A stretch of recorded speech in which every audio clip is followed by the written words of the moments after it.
chers alumni, chers amis, chers invités. Eh bien, je voudrais tout d'abord remercier notre panel d'invités intervenants qui nous a fait l'amitié de venir échanger sur une problématique actuelle et importante. Je voudrais remercier aussi notre partenaire Yasmine Signature, Zineb, avec nous, qui nous accueille une fois n'est pas coutume, donc dans ce magnifique lieu des Tours Végétales, où on a organisé un ensemble d'événements. L'association ESSEC Alumni International a lancé donc, cette initiative à l'occasion donc, de l'ESSEC Alumni Day, donc une initiative qui est portée par 24 chapters dans le monde pour porter haut certaines thématiques liées à la diversité et à l'inclusion. Notre thématique ce soir, eh bien, c'est quel mécanisme pour favoriser le leadership féminin au sein des organisations africaines avec le cas du Maroc. Le chapter Maroc est très engagé sur ces problématiques et a, depuis sa création, il y a plus d'une vingtaine d'années, constitué un bureau au minimum paritaire. Je dis bien au minimum parce que la plupart de nos bureaux étaient composés de plus de représentants de la gente féminine que masculine. Et on a donné voix à l'émergence d'un leadership féminin au sein de ces organisations. Je pense notamment donc, à Lamia Marzouki, qui nous fait l'amitié une fois de plus de venir intervenir avec nous. Je pense à Nisa Hayat, présidente de l'autorité des marchés et capitaux. Souad Ben Bachir, donc administratrice, directrice générale de CFG Bank. Saadia Slaoui Benani, patronne du groupe Valiance.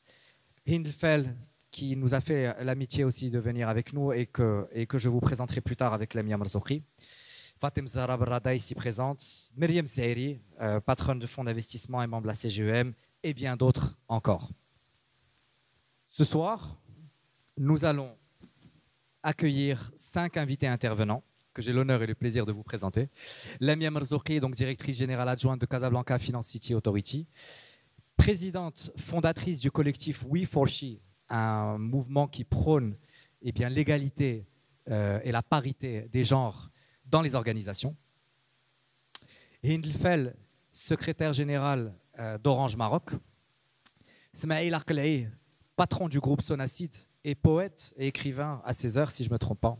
Fatem Zahra Barrada, Chief Operating Officer de la foncière Shella, filiale du groupe CDG.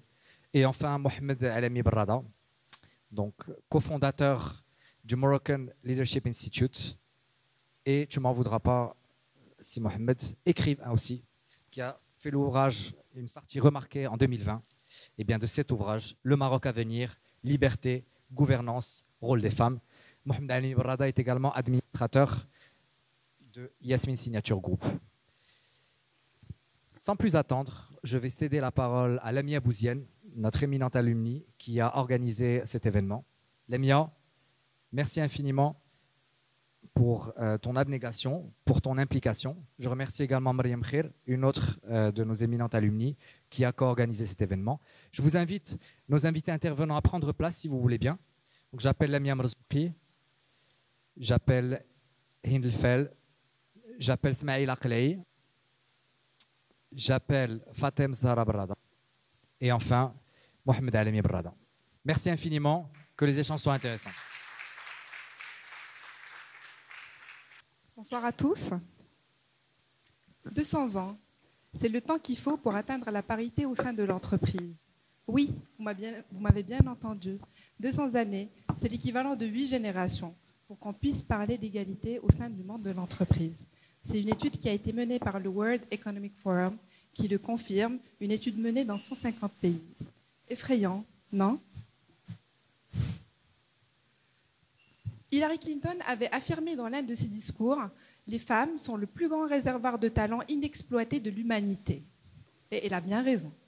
Aujourd'hui encore, on voit très peu de femmes au sein des organisations siéger dans les conseils d'administration, dans des postes de responsabilité. Très peu de femmes entrepreneurs et encore moins de femmes qui sont dans la politique. Pourquoi donc ? Pourquoi autant de différences et de disparités ? Nous avons le plaisir ce soir d'avoir avec nous 5 personnalités incroyables pour en discuter, en débattre et surtout parler des solutions et des mécanismes qui pourront faire en sorte de redresser la situation.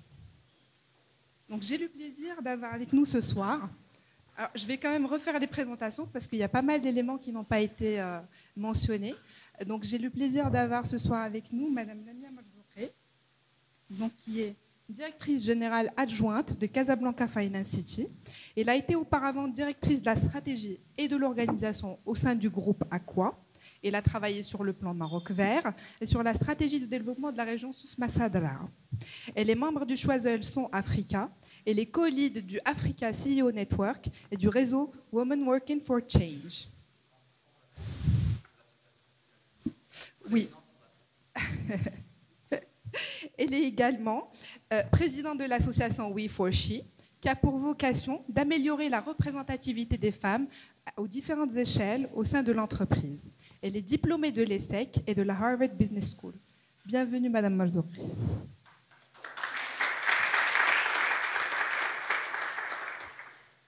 J'ai également le plaisir d'accueillir Monsieur Ismail Aklei, directeur général de la Sonacide.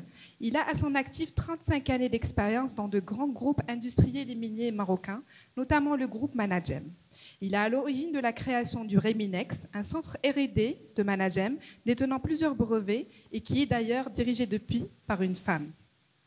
Il est depuis 2017 président de l'Association des sidérurgistes du Maroc. Il est par ailleurs à l'origine de plusieurs initiatives visant la scolarisation des jeunes filles et le développement d'activités génératrices de revenus à travers le pôle responsabilité sociale et environnementale de Managem, puis ensuite de la Sonacide. Il est diplômé de l'université Pierre et Marie Curie et titulaire d'un executive master de HEC Paris. Bienvenue, Monsieur Aklei.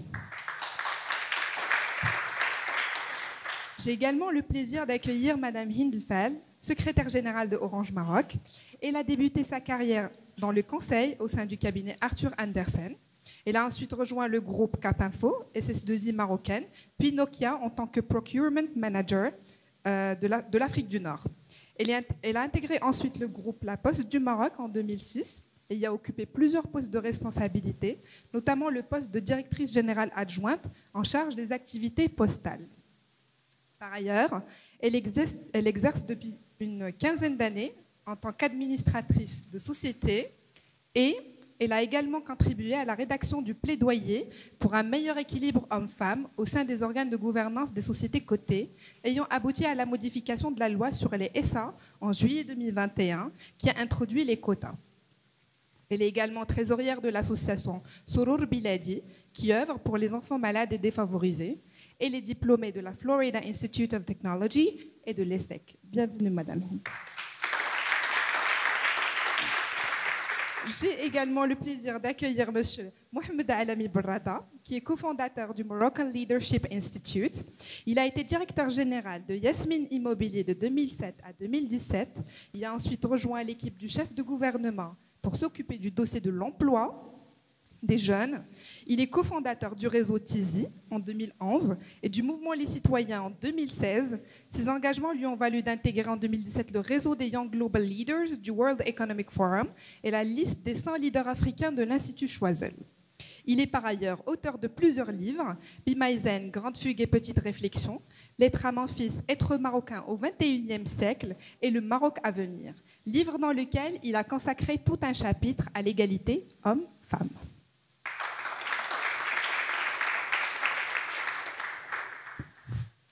Il est diplômé de l'ESSEC et il a suivi des formations exécutives en leadership et gouvernance publique et communication politique à la Harvard Kennedy School et la IRT School of Governance.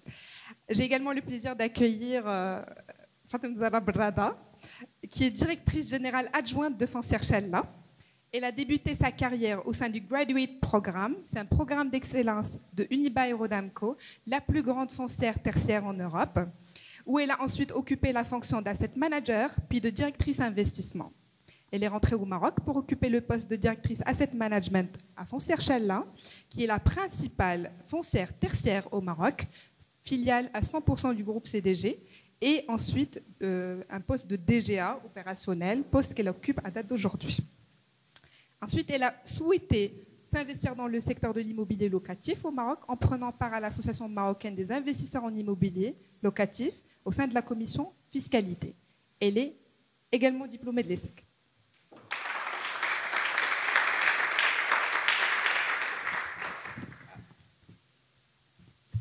Ce soir, on a la chance, la grande chance d'avoir 3 femmes absolument formidables, exceptionnelles. Et j'aimerais en profiter en fait pour vous poser la question. Vous avez été à des postes de responsabilité très jeunes. Vous êtes brillante, vous êtes intelligente, vous réussissez. Est-ce que vous pouvez partager avec nous votre secret? C'est quoi votre secret? Madame Marzouki, pour commencer. Il n'y a pas de secret, il faut travailler. Et c'est vrai que moi, franchement, hein, c'est d'abord la valeur travail qui a été importante, hein, qui a fait de moi qui je suis, mon identité professionnelle qui est vraiment importante pour moi, c'est-à-dire que je me définis vraiment aussi dans mon travail, à côté de mon identité de femme, mon identité de maman. Cette identité professionnelle est très importante pour moi, j'ai besoin d'être épanouie dans cet espace. Et j'ai aussi beaucoup le goût des challenges. Voilà, donc c'est d'abord ça. Hein. Donc c'est vrai que ça, c'est une réponse universelle qui est indépendante du genre. Maintenant, peut-être par rapport à mon parcours et qu'est-ce qui a fait que j'ai pu peut-être avoir ce parcours-là.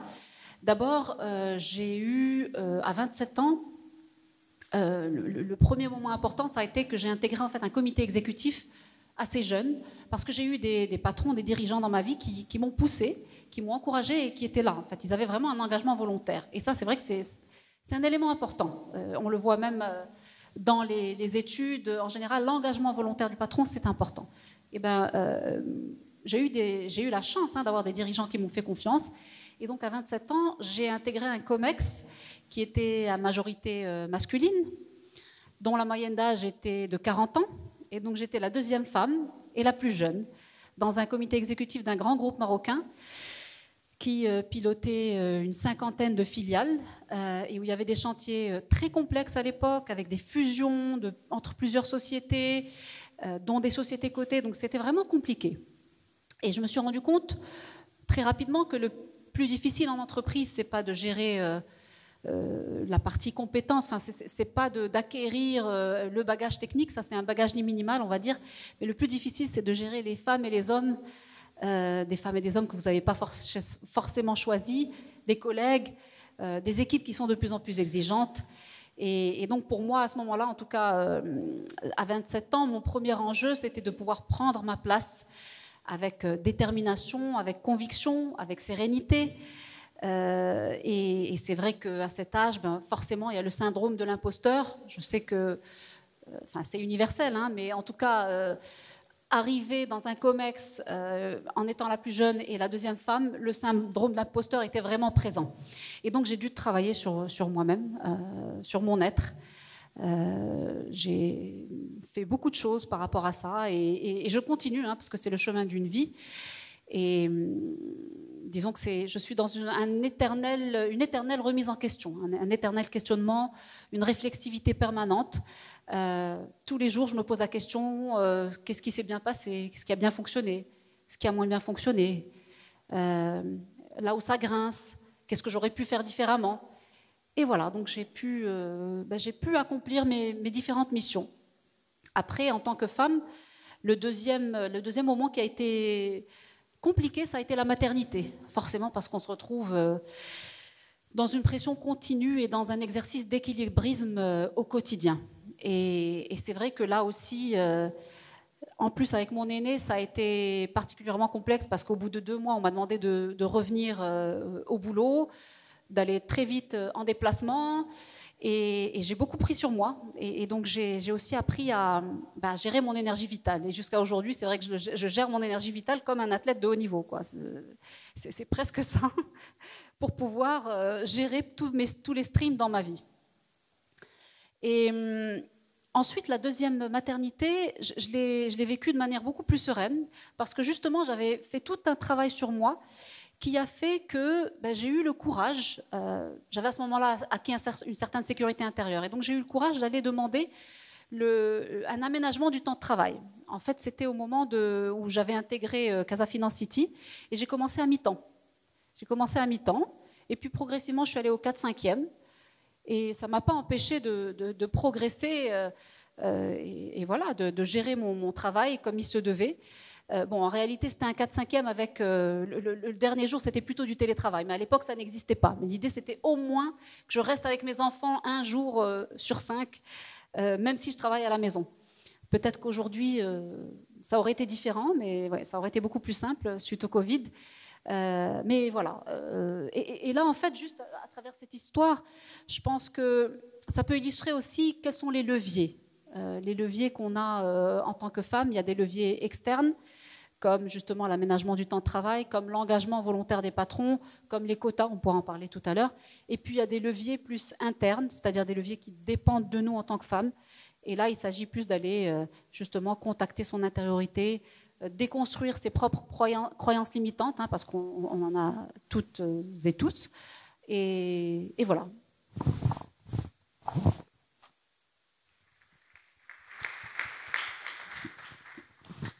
Peut-être Madame Fell, sur votre expérience? Mon expérience, elle est un peu différente parce que moi, je ne me suis pas posé trop de questions, en fait. Je t'assure, hein, c'est vrai. C'est-à-dire que je faisais les choses avec un goût du risque ou peut-être même un peu de... Comment je vais appeler ça? Oui, peut-être un peu kamikaze. Et donc, j'ai démarré ma vie dans le conseil, donc assez classique.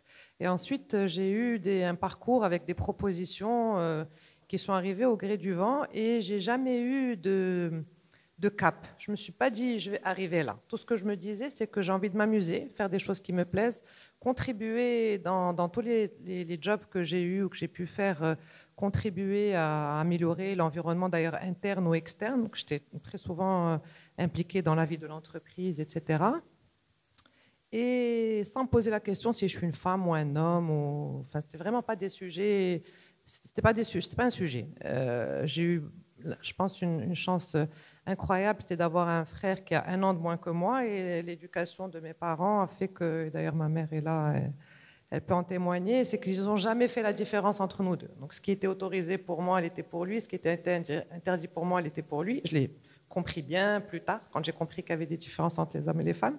Mais à la base, pour moi, ben voilà, je suis là, je bosse, j'ai des capacités, j'ai des envies de faire des choses, etc. Et donc, franchement, je ne me suis pas posé la question. Quand il était temps de faire les enfants, en fait, on a regardé, mon mari et moi, les copains à côté, ils commençaient tous à avoir des gosses. Et on se disait, bon, peut-être que c'est le moment. Je crois que quand on est marié, au bout de 5 ans, il faut faire des enfants. Et puis on s'est dit, bon, ok, ben, il faut faire des enfants, on va faire des enfants. Et puis, et voilà. Et en fait, sans trop intellectualiser tout ça, la valeur du travail était toujours au premier rang de ce que je faisais. C'est-à-dire qu'il fallait que je fasse ce que j'avais à faire, que je le fasse bien, même un peu plus que bien. Et en me disant le kamalou lillah, c'est-à-dire que je vais faire ce que j'ai à faire au maximum de mes capacités, et en essayant en fait d'avoir un équilibre, voilà. Alors j'ai eu la chance aussi d'avoir un partenaire de vie qui comprenait ça. Pour lui, c'était important que je sois épanouie et que je puisse me réaliser professionnellement. Donc j'ai pu voyager, lui laisser les enfants. Je les ai laissés très souvent à ma mère. Encore, voilà, je la remercie devant tout le monde. Elle a fait une bonne partie du boulot.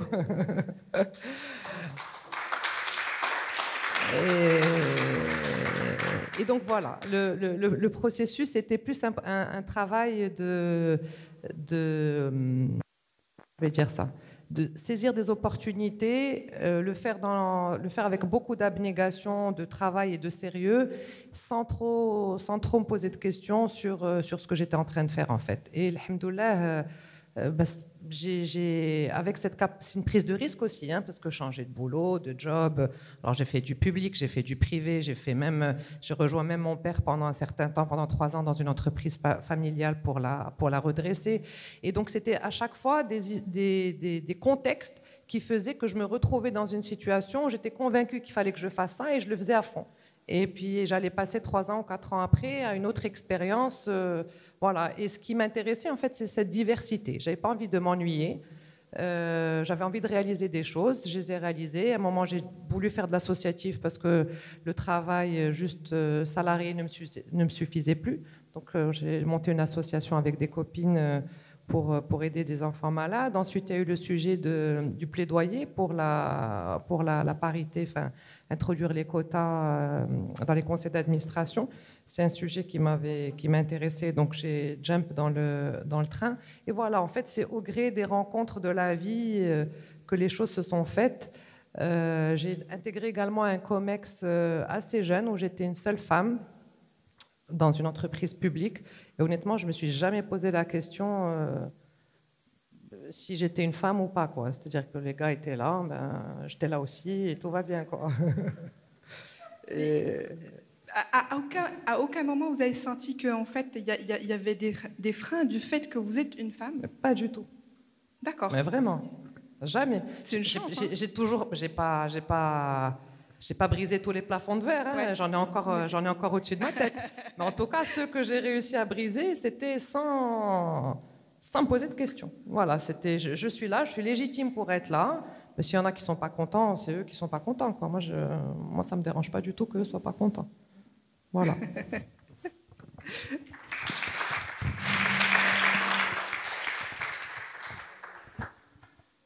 Fatima Zahra. Alors, bonsoir tout le monde. Merci d'avoir pensé à moi. Je suis honorée d'être dans le panel avec des femmes et des hommes inspirants. Alors moi, mon parcours, il est un peu plus monotone que les deux dames à côté. Moi, j'ai, en sortant de l'ESSEC, voulu faire quelque chose de très opérationnel. Donc, je suis tombée dans le monde de l'immobilier très tôt, en choisissant de faire carrière là-dedans et en n'ayant aucun background technique ni dans le bâtiment, ce qui effectivement a été on va dire un challenge au début. Je rejoins un peu ce que mesdames ont dit dans le sens où je pense qu'on a quand même la chance d'être dans un environnement, dans des cadres où on ne sent pas véritablement de frein en tant que femme dans la carrière. Il y a quand même des choses. Je vais parler du métier de l'immobilier que j'ai vu. On voit, il n'y a pas beaucoup de femmes dans les manifestations, pas beaucoup de femmes dans des réunions.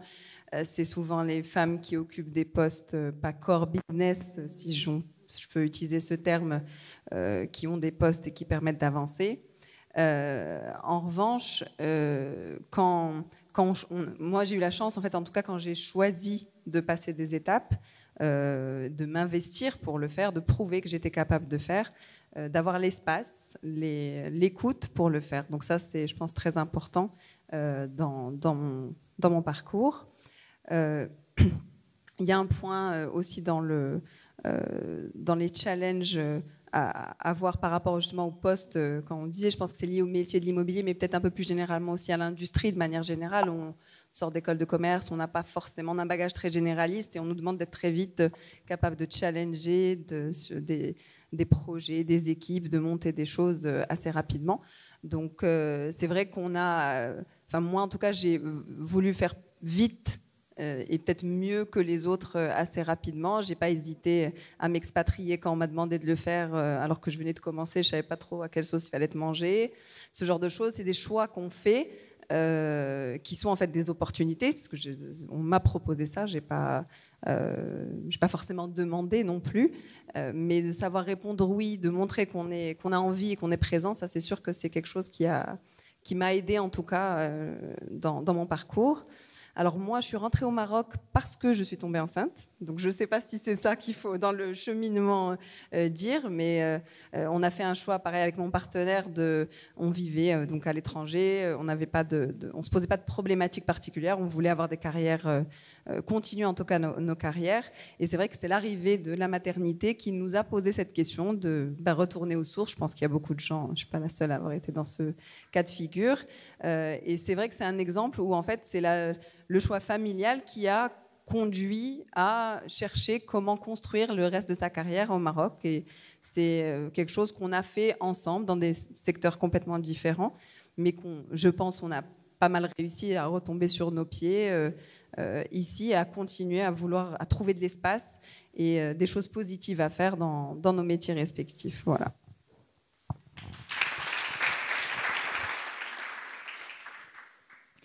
Alors justement, Ben, je rebondis sur ce que tu as dit, le fait d'évoluer dans un secteur qui est extrêmement masculin, pour m'adresser à M. Akhlaï et lui poser la question, en fait, pour les femmes, comment on réussit à naviguer des secteurs majoritairement masculins, puisque vous avez été dans le secteur minier, dans le secteur industriel, qui sont des secteurs notoirement masculins, et surtout, quelles mesures un management d'une entreprise dans ce type de secteur peut mettre en place justement pour encourager l'émergence de leaders féminins. Donc,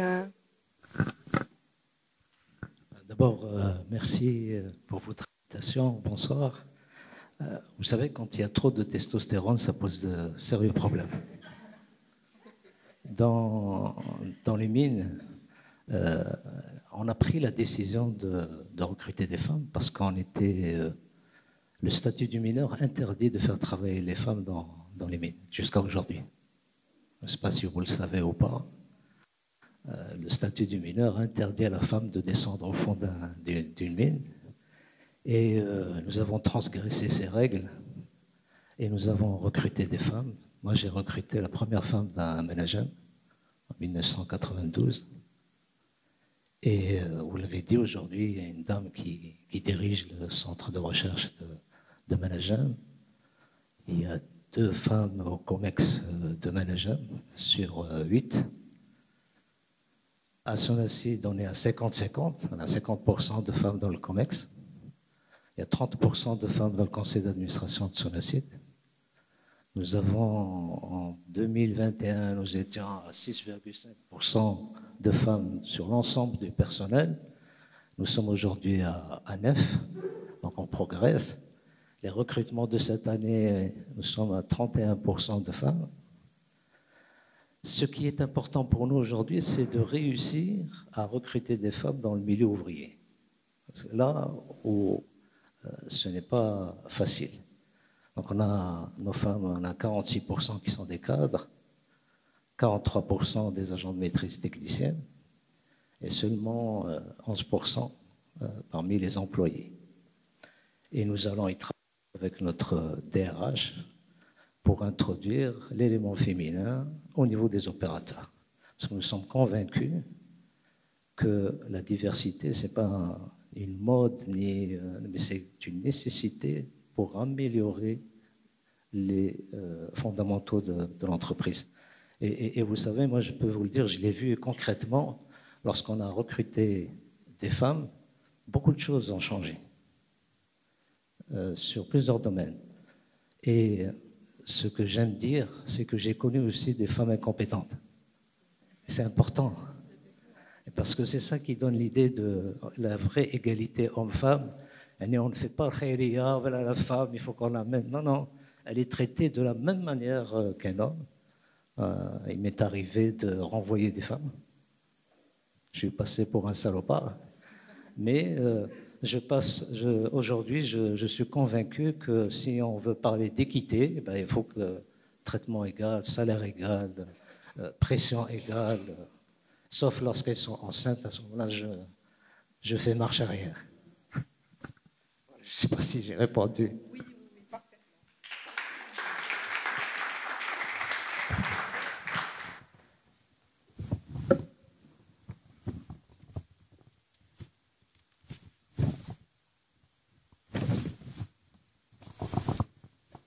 Ça, ouais, en effet.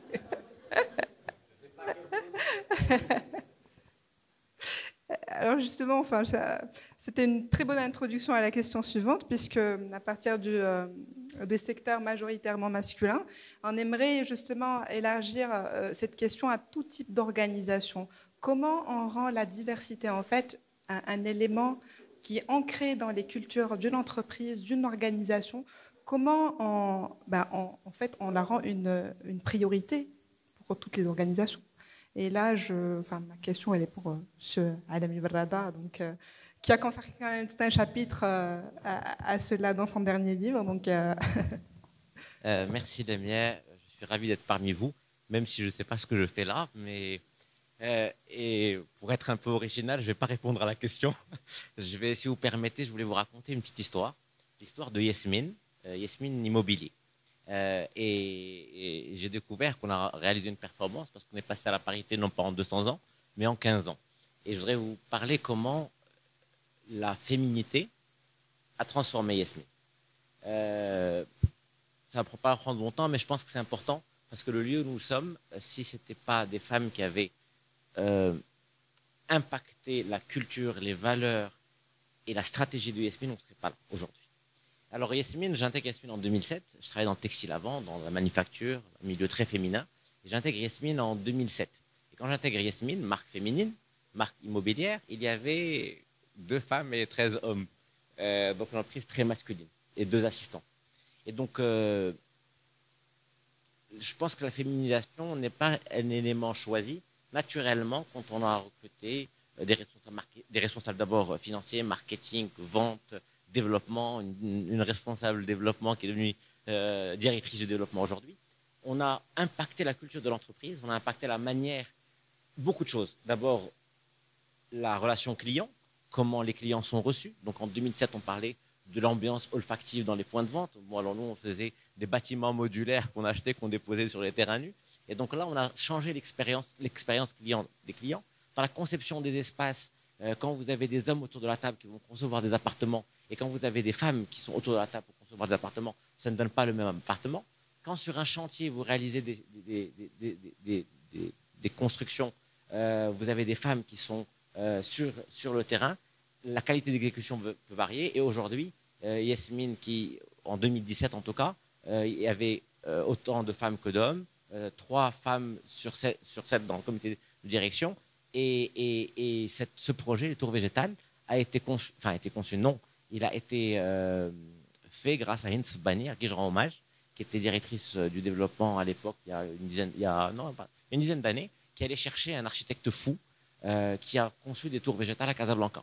Et elle a bataillé pour que cet architecte-là participe à un concours. Parce qu'on lui disait, mais c'est impossible, des tours végétales à Casablanca. Est-ce qu'il a déjà fait des tours végétales? Il dit, non, il n'en a jamais fait. On dit, on va faire de l'expérimentation sur Yasmine et sur Casablanca. Donc Hind avait bataillé longuement. Et c'est grâce à elle que ce projet a été fait. Donc là où je voulais en venir, c'est pas tant les femmes. C'est pas la place des femmes. Enfin, moi, je pense pas que ça soit... Je veux pas féminiser. Enfin, je veux pas parler des femmes en tant qu'individu genré. Moi, je pense que les entreprises ont besoin de diversité, ont besoin de féminité. La féminité, c'est quoi? C'est les valeurs féminines, qui sont le long-termisme, le sens de l'empathie, une certaine... La féminité dans un sens beaucoup plus large. C'est des valeurs féminines qui sont importantes à mettre dans la culture. Alors, après, pour répondre un peu à ta question, les mécanismes de la nécessité d'avoir la diversité dans l'entreprise, moi, je pense que fondamentalement, alors, à contrario, j'ai une autre expérience dans laquelle il y avait une absence de femmes, une absence totale de femmes. Et je l'ai vécu comme une frustration, une vraie frustration. Quand je travaillais pour le gouvernement, j'avais un projet pour l'emploi des jeunes qui consistait à accompagner la psychologie des jeunes qui sont entre 20 et 25 ans en situation de recherche d'emploi ou d'entrepreneuriat pour leur permettre d'avoir des mentors et d'être accompagnés jusqu'à s'insérer. Et dans mon COPIL, dans le comité de pilotage du projet, j'avais 7 ou 8 hommes du ministère des Finances, du ministère de l'Emploi, etc. Et pour eux, la psychologie des jeunes, l'accompagnement, la vulnérabilité, la vulnérabilité de la jeune femme qui vit dans un douar pas loin de Sfro ou de Imouzer et qui avait du mal à trouver quelqu'un pour lui donner un capital social pour s'intégrer ou des conseils pour choisir des études, ça leur passait au-dessus de la tête. Et donc mes projets étaient condamnés, mort-nés, parce qu'il n'y avait pas de femmes autour de la table. Et donc moi, je l'ai vécu comme une véritable frustration. Donc quand on a, aussi bien dans les entreprises ou dans la fonction publique ou dans la conception des politiques publiques, de la diversité, de la féminité, des postures de mère, parce qu'on considère ces jeunes comme son enfant, ou des postures de sœur, ou des postures d'épouse, quand on a, parce que vos casquettes dont vous parliez tout à l'heure, si elles ne sont pas là dans les moments de prise de décision dans une entreprise ou dans un gouvernement ou dans la conception des politiques publiques, eh bien c'est dysfonctionnant. On n'a pas des produits conçus pour la famille, on n'a pas des politiques publiques conçues pour la famille. Pour moi, c'est quelque chose d'extrêmement naturel que de faire naturel, d'évident. Je trouve que c'est une aberration que de ne pas voir la diversité comme une nécessité. Pour moi, c'est une évidence.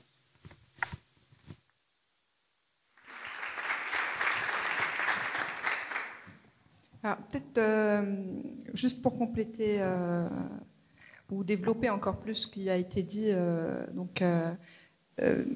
j'aimerais avoir l'intervention de Madame Malzouri à travers votre prisme, en fait, à travers We4She, qui est une association justement qui œuvre pour la représentativité des femmes. Est-ce que vous pouvez nous parler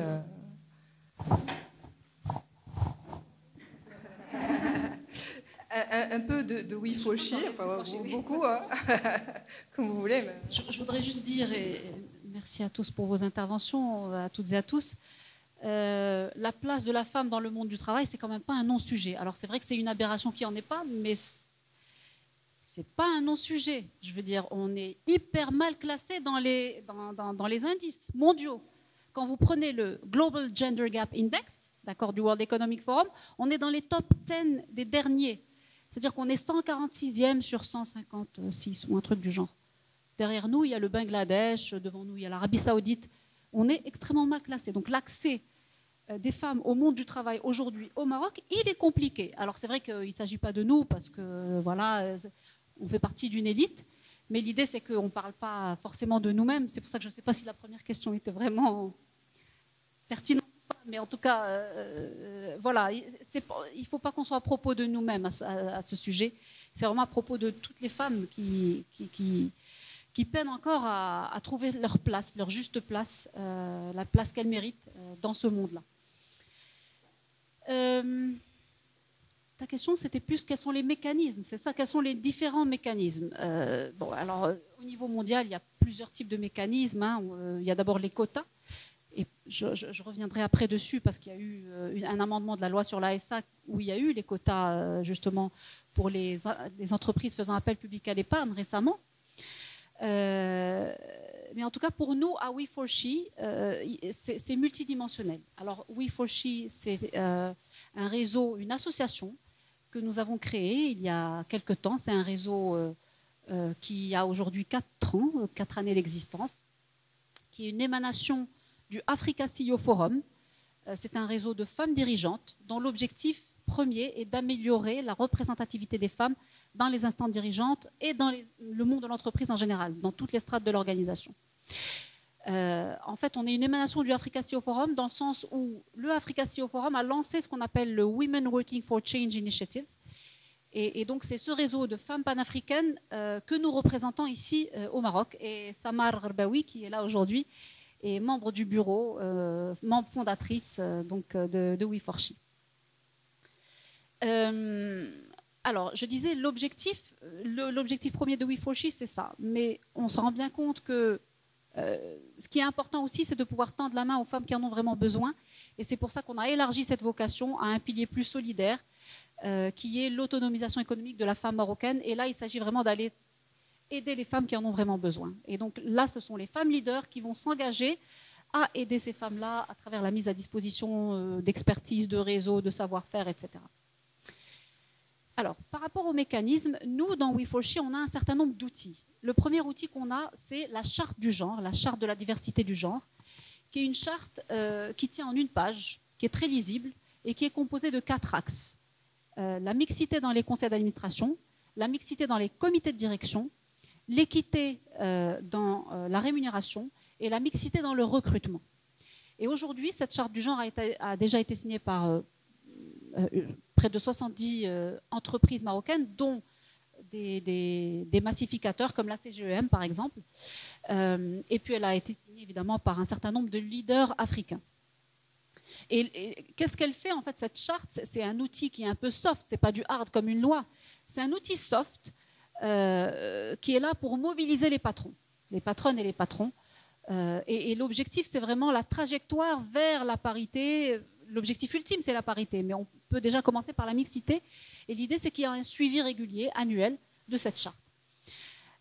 Et donc, pour nous, cette charte, elle est vraiment importante. Et puis, elle est arrivée au Maroc à un moment où il y a eu l'amendement de la loi sur l'ASA l'année dernière, qui a instauré les quotas dans les sociétés faisant appel public à l'épargne, et qui fait que dans 3 ans, il faut arriver à 30% de femmes dans les conseils. Et puis ensuite, au bout de 6 ans, il faut arriver à 40%. Pourquoi c'est 30%?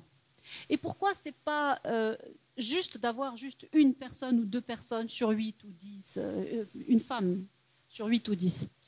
Il y a eu des études qui ont démontré que quand on est une minorité c'est inférieur à 33%, eh ben, on se soumet inconsciemment au modèle dominant. Et donc, en fait, inconsciemment, on va aller vers la même mouvance, on ne va pas forcément exprimer son point de vue, et c'est des biais inconscients. Alors, je reviens sur la charte. En fait, l'idée de cette charte, c'est qu'il y ait un effet de ruissellement de la loi, de l'amendement de la loi sur l'ASA sur les autres strates de l'organisation. Et que dans 10 ans, on se dise « Ah, il y a bien eu un effet de ruissellement sur les COMEX et les autres strates de l'organisation ». Je vous dis ça parce qu'en France, il y a eu la loi Copé-Zimmermann en 2011 et qui instaurait justement les quotas, comme ici au Maroc 10 ans plus tard. Et au bout de 10 ans, ils ont fait le bilan. En 2021, ils ont fait un bilan. Ils se sont rendus compte qu'il y a eu une vraie progression dans les conseils d'administration. Ils sont arrivés à 46% de femmes dans les conseils d'administration. Mais quand ils ont fait le bilan sur les comités exécutifs, là, ils se sont rendus compte qu'ils étaient à peine à 23%. En gros, ils avaient fait du surplace en 10 ans et qu'il n'y avait pas eu cet effet de ruissellement. Et c'est là où il y a eu la loi Rixin, l'année dernière, en décembre 2021, qui a instauré des quotas pour les entreprises à plus de 1000 salariés. Là, ce n'est plus seulement les sociétés faisant appel public à l'épargne, c'est toute entreprise dont les employés qui ont dépassé les 1000 employés, eh ben, ils sont soumis à ces 30%, puis ces 40%, avec une sanction, si ce n'est pas le cas, qui peut arriver jusqu'à 1% de la masse salariale. Alors, on n'aimerait pas arriver à ça dans 10 ans. Et c'est pour ça que cette charte du genre peut être intéressante, parce que ça peut être un outil soft qui va aller mobiliser les patrons à justement implémenter la diversité à tous les niveaux de l'entreprise. Ça, c'est le premier axe de travail. Après, il y a beaucoup d'autres axes. Nous, à We4She, on travaille sur le sponsorship. Je ne sais pas si vous avez lu le bouquin qui s'appelle « Forget a mentor, find a sponsor » et qui dit que les femmes, en fait, ça c'est mondial, elles ont 3 fois plus de sponsors que les hommes, et de mentors que les hommes, pardon, et 2 fois moins de sponsors. Et là, en fait, la définition de sponsor, c'est quelqu'un qui va ouvrir son carnet d'adresses, qui va prendre son téléphone pour dire « cette personne, tu peux la mettre dans tel conseil ». Et ça se fait beaucoup entre hommes, dans les milieux de pouvoir. Ça se fait beaucoup. On a même fait un focus group il y a quelques années avec des décideurs marocaines et marocains, donc un focus group il y a 3 ans. Et l'output, c'était oui, effectivement, les hommes chassent en meute quand ils veulent prendre le pouvoir. Ce n'est pas moi qui l'ai dit, hein. C'est un homme, un décideur marocain. Et c'est vrai que d'abord les femmes, elles arrivent seules au pouvoir. Quelquefois, elles peuvent même avoir le syndrome de la reine des abeilles, c'est-à-dire qu'elles veulent rester toutes seules. Et donc c'est compliqué parce qu'elles sont solitaires en général. Et là, nous, à We4She, ce qu'on veut justement, c'est vraiment déconstruire ces stéréotypes, c'est montrer que les femmes peuvent porter les autres femmes. On a d'ailleurs une commission sororité, Samar est leader de cette commission, et l'idée c'est vraiment de cultiver cette sororité, cette sisterhood, et de faire avancer les choses dans ce sens.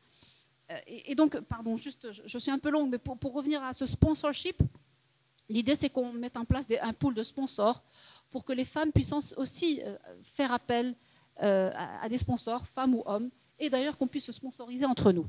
Et puis, l'output de ce focus group, et ça peut être aussi un 3e axe de travail, c'est tout ce qui est biais du genre, parce qu'ils nous ont dit, OK, bon, le sponsorship, ça peut marcher ici au Maroc, mais encore, c'est quand même délicat. Mais il faut beaucoup travailler sur les biais du genre, les biais cognitifs, les biais inconscients. Et sur ça, nous, en fait, en mars dernier, on a lancé plusieurs capsules vidéo, la campagne Moussawet, où, en fait, on a scénarisé un certain nombre de biais du genre, donc sur la maternité, même le syndrome de l'imposteur. Il y a une vidéo sur le syndrome de l'imposteur. Et voilà, donc il y a vraiment beaucoup de choses à faire pour faire avancer les choses. Alors, je note qu'il y a la partie recrutement qui est importante, donc il faut recruter plus de femmes à l'entrée. Je note aussi qu'il y a le côté législatif qui est très important, le côté sensibilisation aussi des dirigeants d'entreprise. Je note également que la présence de femmes dans des organisations, ça améliore l'ADN de l'entreprise. Et donc ça me renvoie à ma quatrième question. Donc, comment rendre en fait la diversité du genre, comment elle peut constituer un levier de compétitivité pour une entreprise? Parce que finalement, les patrons d'entreprise, ils cherchent vraiment à booster la productivité d'une entreprise. Alors, comment on peut justifier que la présence de femmes, ou en tout cas la diversité de manière générale, comment elle peut constituer un levier de compétitivité? Il nous reste combien de temps? J'ai débordé.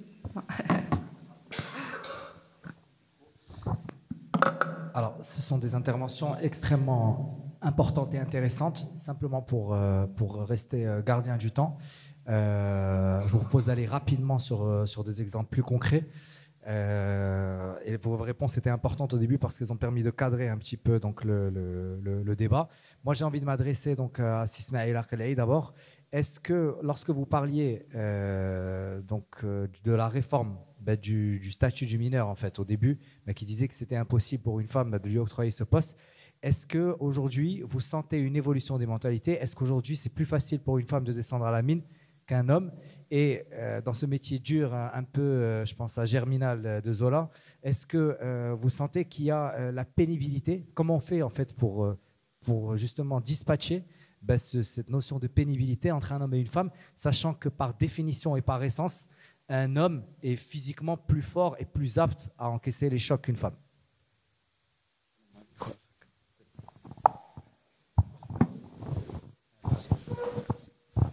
Je vais commencer par la pénibilité. J'ai visité des mines en Finlande, l'Europe de l'Est. Les femmes travaillent au marteau-piqueur. Elles conduisent des engins miniers importants. Il n'y a pas de problème. Pour le statut du mineur, nous avons eu le malheur de connaître des ministres du PJD pendant un certain temps sur le ministère des Mines et de l'Énergie, qui était totalement sourd à cette problématique. Moi-même, j'ai essayé à plusieurs reprises d'intervenir pour que nous changions cela. Mais à Managem, ça a été fait. Madame Nadia Fassiferi, si vous la connaissez, était directrice de la mine d'or de Accra. En tant que directrice de la mine, elle descendait chaque matin au fond. Et elle prenait des décisions sur place. On a aujourd'hui beaucoup de géologues femmes, et les géologues ne peuvent travailler que dans les mines, ne peuvent pas travailler ailleurs. Et donc, aujourd'hui, ce qui se passe dans notre pays, dans le domaine minier, on a dépassé ce statut du mineur qui date de 1954. Il va falloir qu'un jour... Aujourd'hui, on a une ministre de l'Énergie qui s'occupe aussi des mines. J'espère qu'elle va faire en sorte de changer ce statut du mineur qui est archaïque. Il y avait une autre question assez...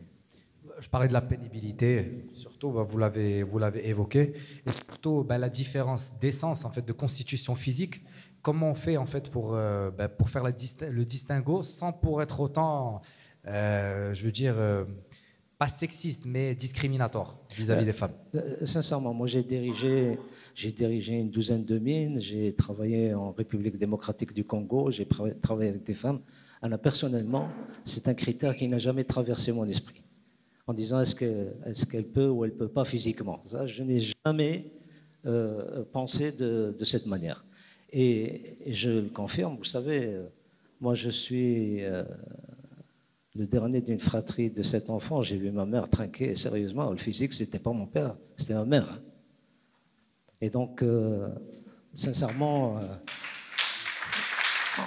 aujourd'hui, ces dames, elles font du sport, elles font de l'haltérophilie.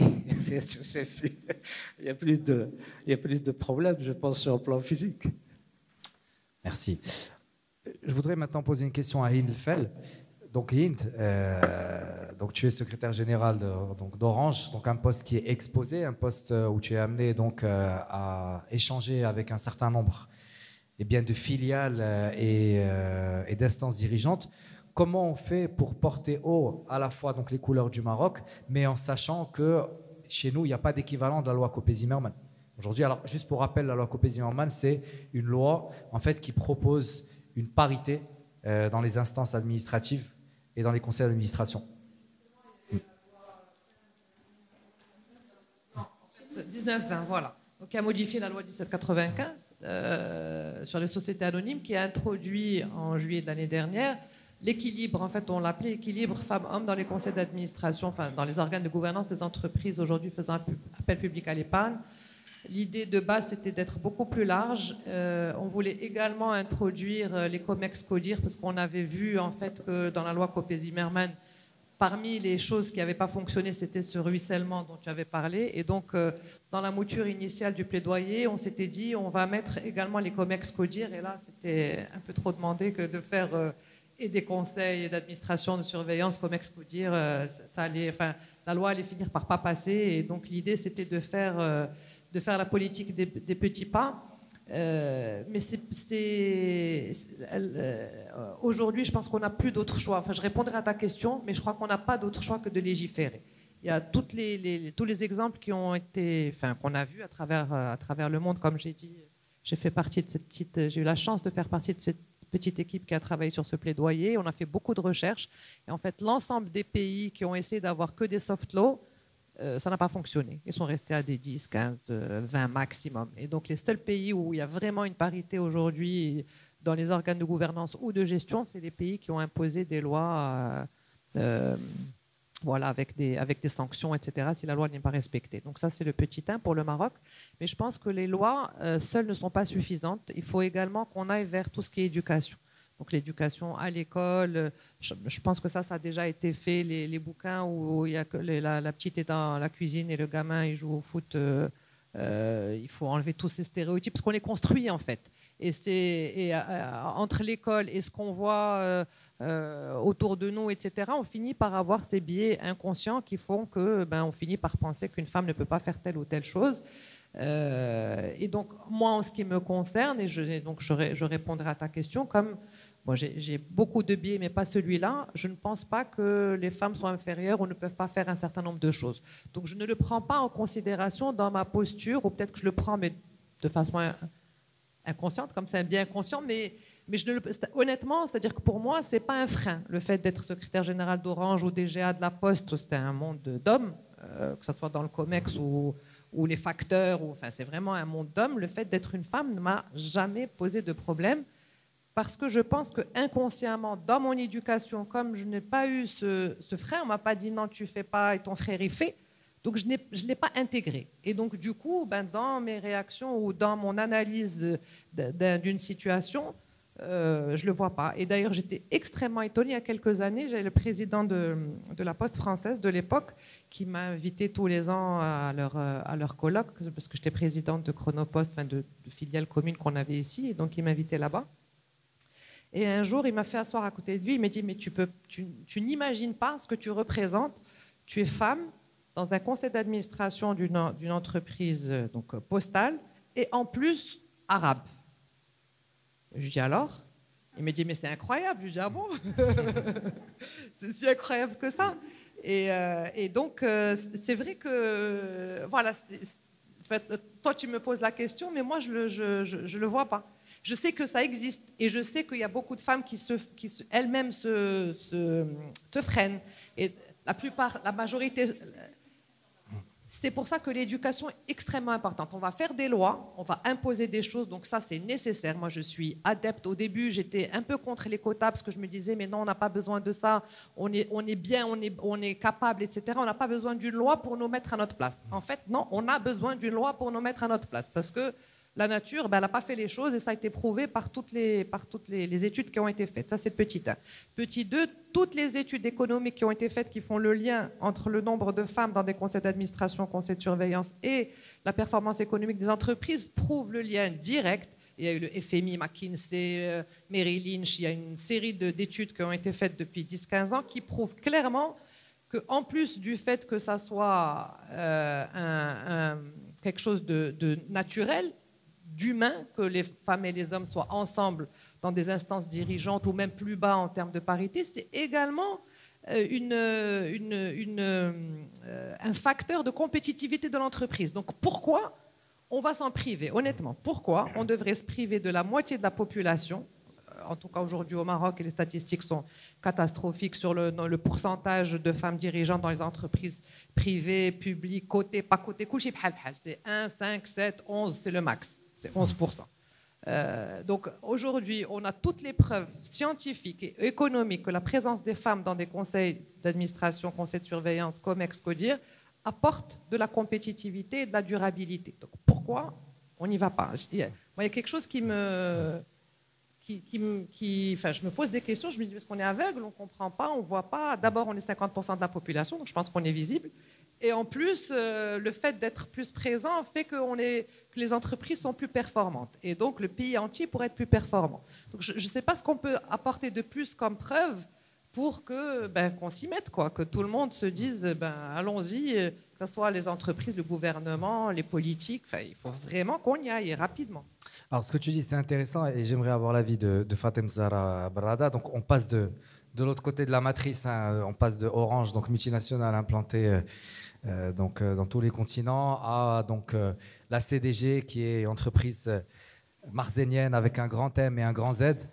Donc, une entreprise où on fait de belles carrières, hein, qui a connu des esprits brillants, mais aussi, on peut le dire, hein, et c'est le propre du fonctionnariat marocain, des passagers clandestins peut-être à certaines époques qui parfois savonnaient un peu la planche de certaines femmes qui faisaient des carrières fulgurantes. Bon, j'ai des exemples, mais évidemment, je ne vais pas les donner parce que ça ne se limite pas à la CDG, mais dans un autre écosystème d'administration. La question, c'est toi qui es rentré de France il n'y a pas si longtemps, qui a fait ta carrière dans l'administration.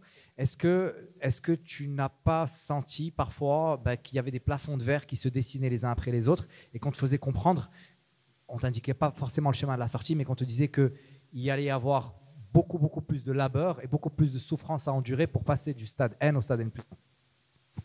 Alors, peut-être avant de répondre à la question, je voulais juste rebondir sur ce que disait Hind. Je pense qu'effectivement, légiférer, c'est indispensable, mais c'est un processus, comme tu l'as dit, de construction qui commence dans l'éducation, dans la formation, dans le tout début. On commence junior pour accompagner les femmes, et parce qu'on a ce biais-là, c'est une réalité, je pense, on peut prendre statistiquement, je n'ai pas d'études, mais on le voit au quotidien, beaucoup de femmes qui n'osent pas venir demander un poste, n'osent pas demander une augmentation de salaire, se disent elles-mêmes qu'elles ne sont peut-être pas capables de faire ça et d'aller s'occuper de leurs enfants. Donc on a un biais qui est là, et c'est vraiment un processus de construction. Alors bien sûr, il faut commencer le combat entre guillemets quelque part, donc légiférer c'est indispensable, et heureusement qu'on a réussi à le faire, et je suis sûre qu'on continuera à le faire, mais je pense vraiment qu'il faut mettre l'accent sur cette formation continue. On voit les femmes qui intègrent des sociétés qui ont des formations brillantes pour la plupart, et il y a un trou. Pendant quelques années, il ne se passe pas grand-chose au niveau de la formation, de l'accompagnement, du sponsorship, masculin ou féminin d'ailleurs. Moi, beaucoup de sponsorship masculin m'a aidé dans ma carrière. Donc, c'est une réalité très importante. Et je sais qu'aussi la formation, pas forcément avec des grands diplômes à la clé, mais des choses pour side business, s'ouvrir les yeux, se dire qu'il y a une façon d'avancer et de construire justement, mais dès le départ. Pas attendre d'arriver à un COMEX ou à un CODIR pour se dire qu'en fait, la parité, la diversité, l'inclusion, la décision, la parole, les choix sont importantes. Je voulais juste petite parenthèse. Pour revenir à ta question, alors effectivement, donc moi je suis venue d'une entreprise du CAC 40 et je suis arrivée à la CDG, donc j'ai fait un virage un peu brutal. Malgré tout, j'ai énormément appris, honnêtement. Et je pense que ça fait partie de ce processus qui m'a, moi, construit apprentissage métier, apprentissage managérial, apprentissage à faire sa place. Je peux citer, je pense, énormément d'exemples où on m'a fait comprendre, où on m'a dit, peut-être pas à toi qu'on parle, mais à ton collaborateur. En fait, au bout d'une demi-heure, ils se rendent compte qu'il fallait me parler à moi. Mais ça arrive, je ne pense pas qu'à la CDG. Malheureusement, comme disait tout à l'heure, c'est une réalité marocaine. On en a partout. L'ami a parlé que il ne faut pas se dire ça n'existe pas, on fait partie d'une élite. Alors c'est une réalité. Maintenant, je pense que là encore, moi, mon expérience, j'ai eu ce cas où je me suis dit est-ce que je vais poser la question, est-ce que je vais pouvoir le faire. C'est vrai que là encore, le sponsorship est un élément très important. L'organisation dans laquelle on évolue doit voir un prisme différent. D'un prisme différent, le management et le leadership par les femmes ou par les hommes d'ailleurs, parce que moi je trouve que c'est assez réducteur en fait parfois de se dire il y a des différents types de management, parce qu'on le voit, on a beaucoup de similitudes, on a beaucoup de richesses et de choses à apprendre des différents types de management. Quand on parle, je dis n'importe quoi, flexibilité, autonomie, je ne vais pas vous dire c'est féminin ou masculin, ça c'est des choses très importantes et des piliers qui font des bons managers, des bons leaders demain. Donc tout ça pour dire que on se retrouve dans cette situation et on a souvent deux choix. Soit se dire, je continue à essayer, on va me le faire une fois, deux fois, trois fois, ou la quatrième, ils vont peut-être arrêter de le faire. Et ça a fini, c'est de l'acharnement. Il y a aussi le track record quelque part qui fait que. Donc on peut s'arrêter, baisser les bras, mais si on fait des projets, on propose des initiatives, ça c'est aussi, je trouve, un facteur très important qui aide la femme, qui n'est pas forcément dans la législation, etc., mais qui donne des résultats, de l'entrepreneuriat en interne. C'est une notion qui est très importante et qui permet à certaines femmes de briller dans plein de secteurs parce qu'elles proposent un produit, une façon de gérer, une problématique RH différente. Et c'est des petites choses comme ça qui permettent de dépasser ces plafonds de verre. Et il y en a, on continuera à en avoir, mais à tous les niveaux, vraiment dès le départ. Moi, j'insiste là-dessus parce que, effectivement, j'ai très vite été dans des situations où il fallait faire ces propositions alternatives et ça a permis d'avancer beaucoup plus vite. Ok. Alors, tu as dit un concept clé qui est intéressant et qui permet de faire la transition avec Mohamed Alemi Brada. L'autonomisation, on parle beaucoup d'autonomisation, donc des femmes dans les coopératives, dans les milieux ruraux, dans les milieux citadins. Alors toi, donc Mohamed, qui était donc dans le premier cercle de la primature quand tu étais chargé de l'emploi pour le Premier ministre, est-ce que tu as senti que le parti politique de l'époque, donc le PJD, mettait en œuvre les moyens pour autonomiser la femme, ou alors est-ce que c'était juste un tour de passe-passe qui permettait de dire que finalement on a fait ce qu'on a pu, mais qu'on n'allait peut-être pas y arriver tout de suite? Encore une fois, je vais l'esquiver parce que je ne saurais pas quoi te répondre. Mais j'ai envie de réagir aussi à ce que vous disiez tout à l'heure sur deux points importants. Le premier, c'est que des femmes comme Lamia ou comme Hind en particulier, qui militent pour la représentativité des femmes dans les conseils d'administration, mais dans le COMEX, etc., malheureusement, ces initiatives et ces femmes sont rares. Parce qu'à un moment donné, moi qui défends la représentativité des femmes, parce que je suis convaincu que le Maroc est réduit dans son potentiel, parce que les femmes ne sont pas assez représentées dans le monde du travail, dans la société civile, dans la société civile un peu plus, mais dans la gouvernance, c'est un véritable drame. Mais je n'ai pas de légitimité parce que je suis un homme. À un moment donné, mais donc, on a besoin de femmes qui montent beaucoup plus au créneau pour défendre cette représentativité. Donc, je voulais vous rendre hommage. Et surtout, il faut qu'il y en ait beaucoup plus sur toutes les différentes causes. Parce qu'on a la place. Et la chance qu'on a, c'est que je pense, vous allez me dire que non, mais je pense qu'il n'y a pas autant de résistance que dans d'autres pays arabes. Ça veut dire qu'il y a de la place pour avancer. Les résistances ne sont pas énormes. Donc, il faut que les femmes, je pense, davantage montent au créneau pour être plus représentatives. Et je pense que le terrain n'est pas si défavorable que ça. Premier point. Deuxième chose, j'ai envie de réagir à la personnalité de Hind, que j'adore. Tu as parlé de jeune frère. Moi, j'ai quelque chose que vraiment je trouve très, très sympa, c'est qu'il y a des gens, toi par exemple, qui n'ont pas conscience de leur genre. Ça veut dire que quand je te vois, j'ai l'impression d'être un alter ego. Tu as de l'audace, tu y vas, tu te lèves la maillot, tu te bats, etc. La maillot, hein.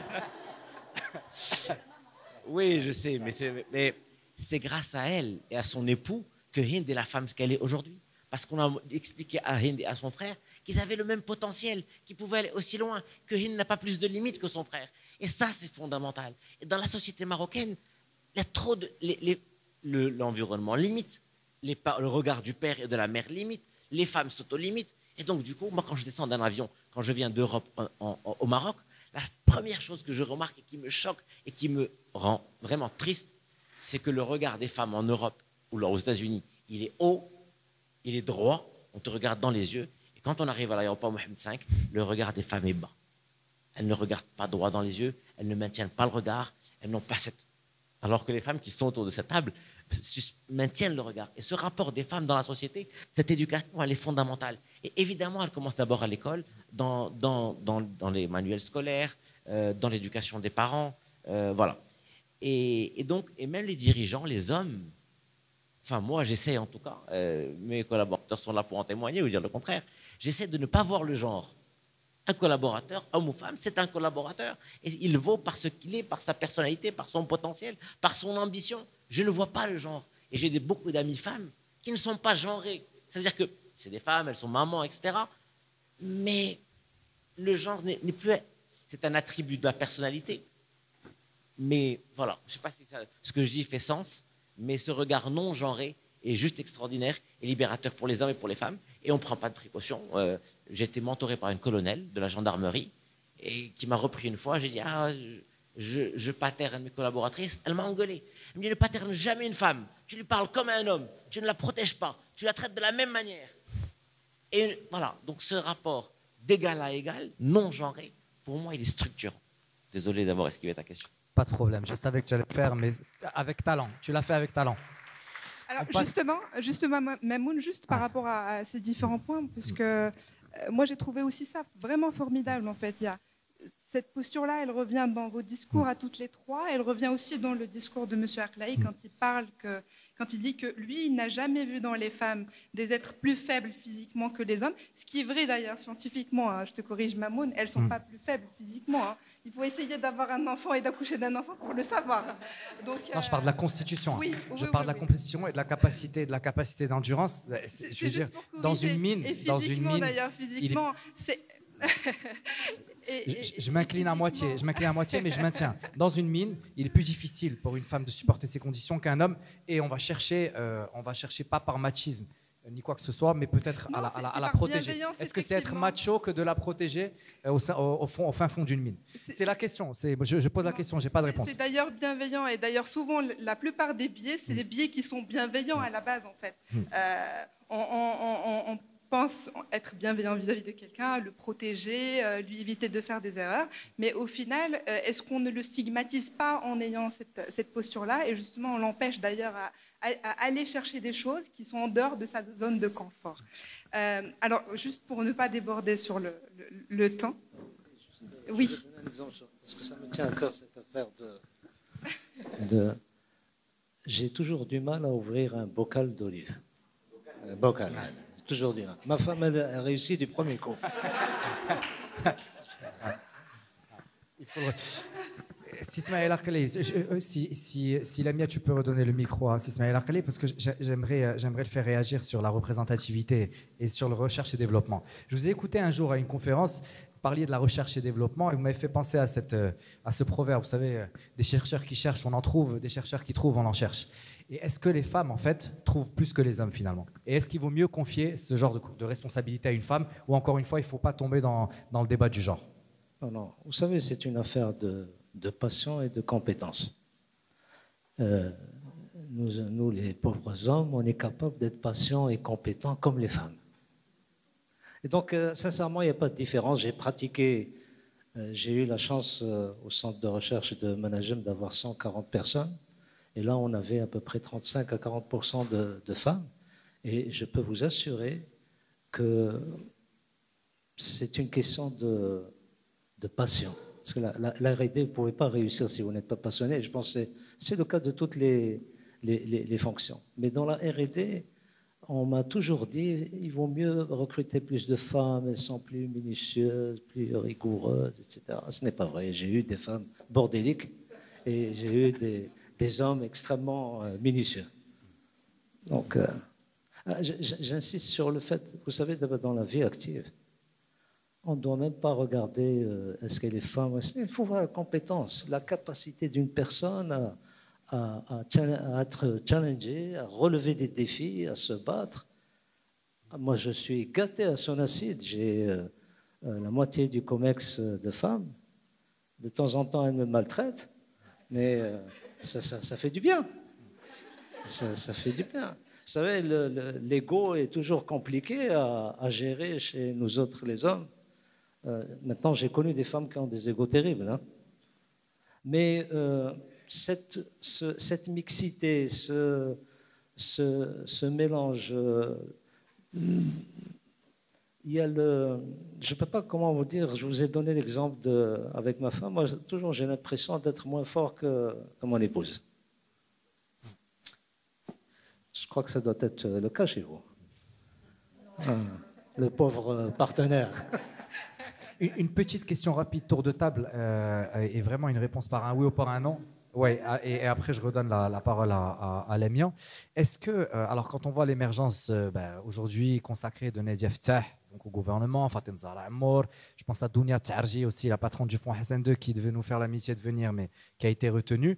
Est-ce que ces femmes, et bien sûr donc le panel donc d'invités prestigieuses, par leurs fonctions et leur engagement qui sont autour de nous ce soir, est-ce que finalement vous avez eu raison de ne pas attendre de voir le paysage légal changer et imposer, entre guillemets, un peu comme je pense à la loi Copé-Zimmermann ou d'autres lois en Australie, en Nouvelle-Zélande, aux États-Unis, est-ce que finalement ce n'est pas un catalyseur qui vous amène plus à sortir de votre condition pour aller chercher par les dents le poste que vous estimez légitime pour et à vous installer là-dessus. Est-ce que finalement le fait qu'il n'y ait pas de loi, qu'il n'y ait pas de programme législatif là-dessus ne vous a pas servi de catalyseur plutôt que de frein? Alors, parce que c'est deux choses différentes. La loi qui a instauré les quotas l'a instauré pour les sociétés faisant appel public à l'épargne. Donc c'est très très réduit. C'est vraiment juste les sociétés cotées. Non, mais j'imagine une loi, par exemple, ou par exemple dans des pays européens, en Allemagne, où il y a une obligation de figurer, par exemple, 40 à 50% des femmes dans un conseil d'administration, dans un COMEX. Est-ce que cette loi, pour toi, elle ferait sens au Maroc? Et est-ce que tu as eu besoin, par exemple, de ton expérience personnelle, est-ce que tu as eu besoin d'attendre cette loi, finalement, pour ne pas émerger toute seule? Non, ce que je disais tout à l'heure, c'est que moi, j'ai jamais demandé le pouvoir. On m'a toujours, il y a toujours eu un engagement volontaire des patrons, mais c'est pas l'aspect législatif qui a poussé quoi que ce soit, hein.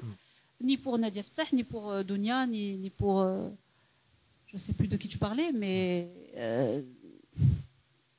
maintenant, ce qu'on voit aussi, c'est que malheureusement, le quota est un mal nécessaire, parce que on voit que finalement, le Maroc est un monde de paradoxes, et d'ailleurs même d'autres pays, où tu as une réussite d'un certain nombre de femmes, hein, il y a même des réussites éclatantes, et puis tu as aussi beaucoup de laissés pour compte. Et donc, c'est pour ça qu'on arrive à 5%, Hind parlait de 5% aujourd'hui de quotas, de femmes dans les conseils d'administration, ce qui est très peu. C'est pour ça que tout simplement c'est un mal nécessaire, mais... Dans les conseils. Ouais, ça dépend. C'est ça. On est très bon. C'est la Constitution de 2011, avec son article 19, en fait, qui consacre l'égalité et la parité. C'est écrit. Et un autre article, moi, qui me plaît encore plus, c'est l'article 6 ou 9, 6, qui consacre la redevabilité de l'État pour la réalisation de l'égalité. Donc, ce n'est pas juste une déclaration d'intention, c'est nous sommes dans l'obligation, dans tous les sphères, que ce soit public, politique, entreprise, collectivité territoriale, etc., nous sommes dans l'obligation de consacrer cette égalité de par la Constitution. Donc il n'y a rien de plus, c'est la loi suprême au Maroc, c'est la Constitution, et rien ne peut être au-dessus de ça, mais malheureusement aujourd'hui, ce n'est pas le cas. Et donc la loi, la modification de la loi sur l'ASA, c'est notamment basé, le plaidoyer, c'est beaucoup basé sur la Constitution qui oblige aujourd'hui l'État et les gouvernants à consacrer cette réalisation de l'égalité. Et en plus, le Maroc est signataire de multiples accords internationaux. Celui qui est le plus connu, celui du CEDEF, il l'a signé en 1993. Donc c'est une convention sur l'élimination de toute forme de discrimination à l'égard des femmes, en 1993. Et en 1995, on en a signé une autre sur... c'est une déclaration programme d'action de Beijing, également sur les discriminations faites à l'encontre des femmes. Donc on a tout l'arsenal juridique. Aujourd'hui, il faut qu'il soit déployé. Mais il faut également, parce que malheureusement, et je reviens sur ce que tu disais, le taux d'emploi des femmes n'est que de 20%. Et il a baissé depuis quelques années, et ça, c'est catastrophique. Moi, ça me donne envie de pleurer à chaque fois que j'y pense. je me dis, il n'y a qu'une femme sur 5 qui travaille au Maroc. Et j'ai challengé, enfin, j'ai pas challengé, j'ai reposé la question avec beaucoup d'acuité à mon amie Leila Rhoud, une femme d'ailleurs qui était l'initiatrice du plaidoyer pour Leila Rhoud, pardon. Donc que je salue, à qui je rends hommage, qui a fait un excellent travail. Il y a Moulay Hafid qui a fait passer cette loi avant de partir. C'était un engagement qu'il avait pris, il l'a fait. Donc on a besoin des hommes et des femmes. Là, je ne suis pas d'accord avec toi, Mohamed, ce que tu disais tout à l'heure. Je pense que c'est vraiment un sujet de société. Ce n'est pas un sujet de femmes. C'est-à-dire que les femmes toutes seules ne vont pas y arriver. C'est un sujet de femmes et d'hommes. Et quand on n'a que 20% de femmes qui travaillent, malheureusement, à la limite, nos sujets de conseil d'administration, etc., c'est des problèmes... Ouais, je voulais dire ça, mais bon, je n'ai pas osé, mais c'est peut-être des problèmes de riches. Les vrais problèmes sont comment faire en sorte qu'on ne se passe pas de 50% de la population. Aujourd'hui, comment on fait pour que les femmes puissent contribuer activement à l'économie, puissent elles s'épanouir, puissent donner des modèles à leurs enfants, parce que finalement, c'est beaucoup les femmes qui éduquent leurs enfants. Donc si elles-mêmes sont dans cette posture, qu'est-ce qu'elles vont donner comme exemple à leurs enfants? Donc on va perpétuer en permanence ces biais, ces postures, ces croyances limitantes, on va les perpétuer puisque les femmes ne travaillent pas, puisqu'elles n'ont pas la possibilité de s'exprimer. On va continuer pendant encore des années à avoir ces taux-là et reparler de ces sujets-là. Pour être un petit peu gardien du temps, je crois qu'il nous reste combien de temps là pour passer aux séquences de questions-réponses? On est sur quoi? On est sur les 5 dernières minutes? Ok, alors on dit qu'on débat encore pendant 5 minutes et ensuite on donnera la parole donc, à notre aimable assistance pour quelques questions et on passera ensuite au cocktail dînatoire parce qu'il y a quand même un cocktail dînatoire à la fin. Voilà. Sur le sujet de la maternité, c'est le premier moment de la vie d'une femme dans une entreprise qui fait qu'elle est automatiquement dégradée après dans sa progression ou là qu'elle est freinée dans sa progression. Et ça, toutes les études l'ont prouvé. Soit elle n'arrive pas à gérer un congé de maternité trop court et donc elle quitte pour s'occuper de ses enfants parce qu'elle n'a pas d'autre choix. Elle n'a pas une maman, elle n'a pas une crèche, elle n'a pas un certain nombre de choses que les entreprises doivent mettre en place, en fait. Parce que finalement, la maternité, c'est le bon Dieu qui a choisi que c'est les femmes qui portent les enfants. Ce n'est pas les femmes qui ont choisi. Et donc, c'est une responsabilité collective de la société de faire en sorte que quand une femme tombe enceinte, on lui met en place les dispositifs nécessaires pour qu'elle puisse vivre sa maternité en toute quiétude et qu'elle ne craigne pas pour son job quand elle revient et qu'elle ne soit pas tiraillée entre est-ce qu'elle doit allaiter son gamin ou revenir au travail. C'est horrible.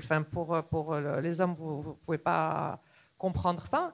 Mais moi, après, avec du recul, quand je me suis rendu compte que mon aîné, j'ai repris le boulot après 2 mois, je m'en suis voulu et j'en ai voulu à l'entreprise qui m'a repris. Je me dis, mais comment ils ont pu me reprendre au travail et ne pas m'obliger. Tu as quand même vécu. Oui, j'ai vécu. Ouais, j'ai vécu. Non, si on reste plus longtemps, je pense qu'on va trouver plein de choses. Je rigole. Il faut qu'on reste plus longtemps, elle va continuer à avouer. Hein. Mais une entreprise ne devrait pas accepter qu'une femme reprenne le boulot au bout de... D'ailleurs, mon aîné, c'était 1 mois et demi et mon cadet, c'était 2 mois. Et le dernier, je dis, je fais mes 3 mois. Il n'en est pas question. Mais voilà, c'est des choses, c'est à l'entreprise, c'est à la communauté, c'est de réfléchir à comment on fait pour qu'une femme ne quitte pas le travail quand elle a accouché, qu'elle n'ait pas à faire ce choix. Par rapport à ces mécanismes, justement, il y a 2 mécanismes qui sont phares. C'est justement gérer la maternité. Il y a toute la partie aménagement du temps de travail dont je parlais tout à l'heure, flexibilisation du temps de travail. En France ou même dans les pays développés, c'est instauré. On ne peut pas faire venir une femme si elle n'a pas allaité, etc., et si elle n'a pas fait tout son devoir de maman. Et la deuxième chose, c'est qu'ils vont même plus loin. C'est-à-dire qu'ils se rendent compte que les femmes, en général, surtout les hauts potentiels, elles accélèrent en fait leur carrière jusqu'à à peu près la trentaine. Ensuite, il y a une décélération. Et ensuite, il y a une réaccélération. Et donc, dans certains cabinets en Europe, ce qu'ils font, c'est qu'ils donnent un avantage aux femmes. C'est qu'en général, le programme des hauts potentiels, il s'arrête à 40 ans. Pour les femmes, il s'arrête plus tard. Parce que justement, on sait qu'il y a une décélération et qu'il y aura une accélération après. Voilà, c'est juste... Ce serait bien qu'on arrive à ça. Une dernière, par rapport à justement l'organisation. Je rejoins un peu ce que vous disiez. À mon sens, ces problématiques ne doivent pas être genrées. C'est des problématiques hommes-femmes. On doit aller vers des mécanismes d'harmonisation de toutes ces questions-là. On le voit en Europe, congé paternité qui augmente, qui peut remplacer, on substitue, parce que finalement, à part pour l'accouchement, on est indispensable, après, on ne l'est pas. On peut l'être moins, en tout cas. Modulo l'allaitement, mais même l'allaitement, il y a des exemples d'ailleurs où il y a eu de la modularité de fait sur des trucs très flexibles, des créneaux horaires où tu as la maman qui vient allaiter, après c'est le papa qui prend le relais et ça marche très bien. Donc harmoniser en fait tout ce qui est accompagnement sociaux et ne pas oublier qu'il y a un événement qu'on a vécu il n'y a pas très longtemps, c'est pas très heureux, mais je pense que c'est important de se rappeler. Avec Covid, on a bien tous travaillé de chez nous pendant 3 mois, hommes et femmes et enfants, parfois tout seul, et ça a continué à rouler. Donc il faut quand même qu'on capitalise sur ce genre d'expérience et de vécu pour se dire que c'est possible, la flexibilité, c'est possible de laisser une femme ou un homme partir récupérer ses enfants. Moi je sais que dans mon équipe, il y a des gens qui me demandent, et parfois c'est des hommes, et je suis contente parce qu'ils viennent me voir et ils me disent, bon bah là, j'ai pas ma femme dans son travail, c'est très carré, on ne peut pas, est-ce que je peux? Moi je suis contente qu'il y ait ce genre de problématique qui soit posée et qu'on essaye. C'est un vœu pieux pour l'instant, effectivement, mais je pense que c'est un objectif qu'on peut se permettre d'atteindre assez rapidement. Je voudrais apporter un témoignage qui n'a rien à voir avec la question. Non. Un sujet qui me tient beaucoup à cœur lorsque j'étais dans les mines, on était plus présent dans ce qu'on appelle le Maroc inutile que le Maroc utile, où personne n'ira investir le moindre dirham. J'ai estimé cette population entre 6 et 8 millions de personnes. Eh bien, on a vu une sorte de discrimination qui se fait dans l'école, parce que les écoles que construit l'éducation nationale n'ont pas de toilettes. Et à cause de cela, les filles ne viennent plus à l'école. Et même les maîtresses ne viennent pas. C'est un drame. Et personne n'en parle. Nous, quand on était à Managem, on a beaucoup investi dans la construction des toilettes. Mais je constate que ça continue. On construit des écoles et on oublie de construire des toilettes. Et là, vous avez une bonne partie de Marocaines qui ne vont jamais pouvoir travailler, ni être dans les comex, ni pas, parce qu'elles sont discriminées à partir de 5-6 ans. Et c'est un drame pour la culture que nous voulons développer dans ce pays, à savoir, il faut que les déshérités marocains puissent avoir aussi accès à l'enseignement, à la formation, pour que ces femmes issues de milieux pauvres puissent un jour les retrouver dans des postes de responsabilité, ce qui n'est malheureusement pas encore le cas aujourd'hui. Merci infiniment à tous. On va passer aux questions-réponses. On pourrait encore débattre et discuter des heures, tant le sujet est prenant et passionnant. Alors, je vous invite à notre assistance de poser les premières questions qui vous viennent à l'esprit. Pas forcément pour élaborer des réponses extrêmement fouillées et complètes, hein, même si vous avez tous le talent pour le faire. On est malheureusement tenu par le chronomètre. Vous avez une première question. Allez-y, Stéphane. Moi, j'avais une question par rapport à, vous avez abordé un peu le sujet au début sur effectivement vous faites un peu partie quand même d'une élite par rapport à la population, et justement quand on parle de diversité, là on aborde aujourd'hui la question de l'égalité femmes-hommes, mais la diversité elle est plurielle à travers le genre, l'ethnie, mais aussi la façon de travailler. Est-ce que vous, mesdames, vous avez dû justement pour arriver à ce niveau de poste endosser, peut-être vous travestir avec un rôle en tout cas des codes qu'on pourrait affubler à des hommes pour justement y arriver? Et dans ces cas-là, ma deuxième question, c'est est-ce que justement on risque pas à travers une culture d'entreprise de se trouver un peu formaté et d'oublier même cette question de genre, hein, qu'on soit un homme ou une femme, mais d'être un peu des clones pour justement pouvoir accéder à des postes de pouvoir? Oui. C'est-à-dire que c'est vrai que... Mais je m'en suis rendu compte après. C'est vrai qu'au début, pour avancer dans un monde d'hommes, j'avais des réactions d'hommes. C'était malheureux. Quand je l'ai réalisé, je me suis dit, et bon là c'est la partie introspection en fait que je fais aussi, j'en ai pas parlé, mais je le fais régulièrement. Et je me suis dit, il y a des choses que je ne peux plus faire. Je suis une femme, je n'ai pas le droit de demander à une femme de commencer une réunion à 18h par exemple, ou un homme d'ailleurs. Donc j'ai... Emine là, je sais pas, je ne demande plus de réunion à 18h. C'est des choses que je faisais sans réfléchir et à un moment je me suis dit j'ai pas le droit de faire ça parce qu'il y a des gens qui doivent rentrer chez eux, s'occuper de leurs enfants, ils n'ont pas un chauffeur qui va récupérer les gamins à l'école, etc. Je ne peux pas faire ça. Ou on me dit je dois sortir pour aller chercher mon fils parce qu'il est fatigué et puis je vais dire ah ouais, je dis non, je peux plus faire ça. Il faut que s'il y a quelqu'un qui doit sortir pour aller chercher son gamin à l'école, eh ben je vais l'encourager, je vais lui dire magnifique, vas-y et de toute façon la personne rattrapera son boulot, j'ai même pas besoin de lui dire. Mais c'est vrai que inconsciemment au début, je faisais des choses qui étaient très masculines jusqu'à un moment où je me dis je n'ai plus le droit de faire ça. Il faut que je revienne à une façon plus féminine en fait de manager. Et moi, je suis convaincue que même s'il y a des gens qui te disaient pas de management masculin et féminin, moi je suis convaincue qu'il y a un management masculin et un management féminin. Même si certaines personnes se ressemblent ensuite, en tout cas il y a des traits de caractère qui sont plus masculins ou plus féminins. Juste, pour moi, l'outil le plus puissant que vous pouvez avoir, c'est quoi? C'est votre propre conscience. Et c'est ça qu'il faut cultiver en fait. Donc, si on a conscience qu'on se travestit un peu, c'est déjà bien. On est déjà sur le chemin. Et effectivement, comme Hind, quelquefois, quand on est dans un comité où vous avez pratiquement que des hommes, forcément, vous allez vous soumettre un peu à ce modèle dominant. Et c'est pour ça que c'est important d'avoir au moins le tiers de diversité. D'ailleurs, vous avez raison, vous avez parlé de diversité, ça peut être des femmes, mais ça peut être aussi d'autres cultures. Et ça, c'est très important aussi. Hein. La diversité est beaucoup plus globale que juste le genre. Hein. On passe à une autre question, à moins qu'il y ait un autre témoignage. Oui, allez-y. Bonsoir, je vous remercie pour le niveau des échanges ce soir.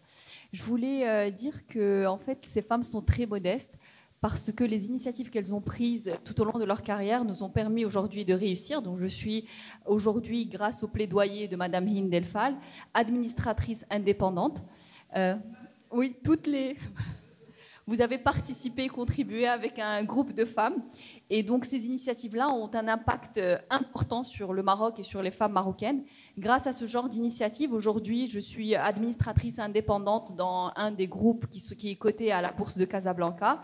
Je n'ai jamais pensé pouvoir, à cet âge, siéger dans les conseils d'administration, dans les comités d'audit d'une des plus grandes entreprises au Maroc. Et c'est grâce à cela. Donc, je vous remercie encore une fois.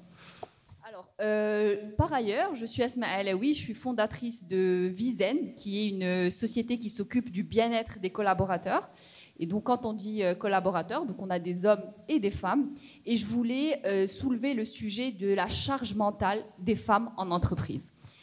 Aujourd'hui, je suis avec notre directrice scientifique qui est Dr Bouchra Benchkroun et qui remarque également que certaines femmes sont en détresse dans les entreprises parce que elles ne sont pas aidées par leur partenaire. Et je pense que vous avez, à juste titre, soulevé le fait que vous avez eu la chance d'avoir des partenaires qui vous ont aidé. Vous nous avez dit que vous voyagez, vous pouvez laisser les enfants, etc. Donc, c'est quelque chose de très important. Donc, le sujet de la charge mentale est important et va permettre à une femme de réussir dans sa carrière ou pas. Donc, je voulais avoir votre témoignage par rapport à cela. Et je ne sais pas si vous souhaitez dire un mot par rapport à ce sujet-là. Je ne m'attendais pas du tout à intervenir et je suis agréablement surprise parce que la présence féminine, elle s'impose de plus en plus dans notre pays, chose qui n'était pas du tout assez présente il y a quelques années. Et c'est vrai que soulever le problème de la charge émotionnelle, c'est quelque chose qui est très important, qui permettrait à la femme d'être encore plus performante. Et de toute façon, c'est un problème qui aujourd'hui se pose pour toute la population, qu'elle soit masculine ou féminine, mais en particulier féminine, parce qu'elle a en plus de cette charge professionnelle, elle a la charge de sa famille, elle a la charge de ses enfants, et c'est la chose que vous avez soulevée le plus, et ce qui est en votre honneur et en l'honneur de toute femme qui aujourd'hui arrive à justement concilier entre le monde du travail et le monde, c'est bâtir son foyer, bâtir et faire permettre aussi à ce que ses enfants aussi puissent être les citoyens de demain équilibrés et bien dans leurs possibilités. Voilà, donc je vous remercie en tous les cas et je suis fière de cette gente féminine que j'ai eu l'occasion aujourd'hui de rencontrer. Et voilà, donc Esma, je te redonne la parole. Donc c'est sur la... Voilà. Merci, docteur Benchkroun. Donc, en fait, le sujet était la charge mentale des femmes en entreprise. Est-ce que vous pouvez en témoigner, comment vous l'avez vécu, etc. Merci. Alors, je pense que la charge mentale, va au-delà de l'entreprise, si je comprends bien la définition. Je ne suis pas spécialiste du sujet. En tout cas, comment l'entreprise peut aider à alléger ou à permettre à la femme de gérer cette charge mentale. Je pense qu'il y a des choses très concrètes qui sont éprouvées parce que il y a une gestion. Alors, je vais encore parler comme un gestionnaire de projet, mais quand on est une femme, on a des choses qu'on doit gérer dans la journée, parfois des imprévus, etc. Donc, si vous avez des services à disposition, directs, où on a beaucoup d'initiatives de crèches, par exemple, d'entreprises, d'initiatives de conciergerie, ce type de services qui sont proposés par l'employeur directement au sein même de l'entreprise sans devoir à l'extérieur. Ça, c'est des choses où on a encore beaucoup de progression à faire au Maroc. On n'en voit malheureusement pas beaucoup dans certaines catégories. Donc, on connaît les call centers, par exemple, parce qu'on a besoin de disponibilité plus large dans des femmes pour faire leur travail. Après, je pense que c'est aussi à nous, je ne sais pas si... Moi, je pense que la meilleure façon de faire personnellement, c'est d'être à l'aise avec cette charge mentale. Moi, j'ai fait mon deuil de me dire, je dois bien la gérer. Il ne faut pas que ça m'empêche de travailler, m'empêche d'avancer, m'empêche de voir mes parents, ma famille, faire mon sport quand j'ai envie. Voilà. Mais elle est là, elle existe, c'est une réalité. Il faut bien la gérer et avoir les outils dans l'entreprise, au sein de la famille, au sein aussi des collaborateurs, parce que ça marche aussi souvent avec nos pairs au sein des sociétés, pour pouvoir l'alléger et mieux la gérer. Je peux peut-être dire un mot aussi. Effectivement, moi, j'estime moi-même que je suis en charge mentale très élevée tous les jours. C'est-à-dire que j'ai une vie minutée. Quelquefois, je respire à peine. Et c'est pour ça qu'en fait... j'ai trouvé ma propre solution qui est une pratique que j'ai depuis maintenant une vingtaine d'années. J'ai une pratique quotidienne de méditation, yoga. Je suis pratiquement 2 heures de pratique, 1 heure le matin, 1 heure le soir, en plus de tout le reste. Et c'est vrai que je n'ai pas de bande passante. Mais j'aimerais bien savoir, peut-être pendant le cocktail, ce que vous avez mis en place pour gérer la charge mentale, parce qu'elle n'est pas seulement émotionnelle, elle est mentale, c'est-à-dire que quelquefois c'est juste une histoire de bande passante, c'est-à-dire qu'à 23h on est encore en train de gérer les programmes des enfants le lendemain et de gérer la maison et les menus, enfin, il y a énormément de choses à penser en plus du travail, en plus de toutes les activités extra-professionnelles, etc. Donc je veux bien savoir peut-être plus tard ce que vous avez, comment vous avez innové dans ce sens, parce que je ne vois pas trop, à part un accompagnement justement peut-être de type coaching ou autre, mais voilà. Moi, je pense qu'au bout d'un moment, on commence à faire les choses mécaniquement. Parce que c'est comme tout, quand on apprend à faire quelque chose, quand on prend une habitude de faire quelque chose, on finit par le faire. Donc la charge est là, elle existe, mais il n'y a plus la conscience en fait que tu es en train de gérer justement les horaires de sortie, de rentrée, de sport, d'activité, de je sais pas quoi, etc. Quand ils partent à l'étranger, est-ce que le virement a été fait, est-ce que l'école a été payée, Et donc c'est des choses en fait finalement qu'on fait en acceptant que ça devienne des automatismes, en acceptant de faire du multitasking, même si c'est pas très bon en termes de concentration sur ce qu'on fait, mais la journée, elle fait 24 heures, et à un moment, elle fait 24 heures. Et donc, il y a des choses qu'on est obligé de faire, mais on finit par les faire. Et ça, pour moi, c'est quelque chose sur lequel les entreprises doivent travailler, et les couples et les ménages doivent travailler c'est de ne pas laisser la charge mentale uniquement sur la femme.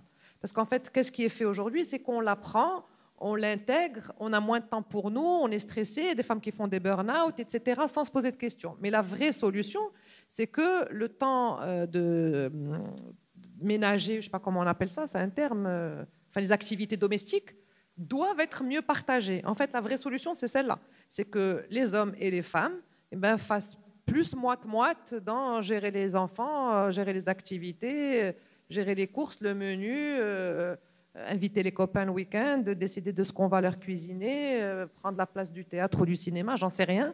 Mais la solution, c'est que l'autre partenaire prenne une partie plus importante de ce qui est fait. Et dans les statistiques marocaines, d'ailleurs, les 80% ou les chihaja, je ne vais pas dire de bêtises, mais dans ces eaux-là, de l'organisation de la famille, et les hommes en moyenne, c'est 20%. Je crois que c'était des statistiques qui étaient ressorties par ONU Femmes. Et donc la disparité, elle est énorme. Et donc du coup, ça fait partie des choses en fait qui limitent les femmes dans leur ascension dans les postes de responsabilité. Elles se disent déjà que je dois gérer ce truc. Moi, j'ai connu des femmes dans des administrations qui m'ont dit je ne prendrai pas le poste de chef de service ou je ne prendrai pas le poste de chef de division parce que je n'arriverai pas à gérer ma maison et la responsabilité de rester tard le soir et de devoir, je sais pas moi, être plus visible. Parce que dès qu'on a de la responsabilité, on est plus visible, on doit présenter des projets, on doit être, on est forcément plus sollicité. Et donc elles-mêmes, elles se limitent parce qu'elles te disent, moi, il n'y a personne pour me gérer les gamins à la maison. Moi, j'ai pas une femme à la maison. Parce que les hommes, ils ont la femme à la maison qui leur gère. Mais elle, c'est elle la femme. Donc, elle n'a pas une autre femme à la maison pour gérer pour elle. Et du coup, elle se limite pour prendre des postes de responsabilité. Donc, je pense que la solution, c'est de diminuer la charge. C'est de partager en fait le travail domestique entre les hommes et les femmes. En tout cas, moi, je pense que ça serait la meilleure chose qui puisse arriver aux femmes pour que cette charge mentale baisse.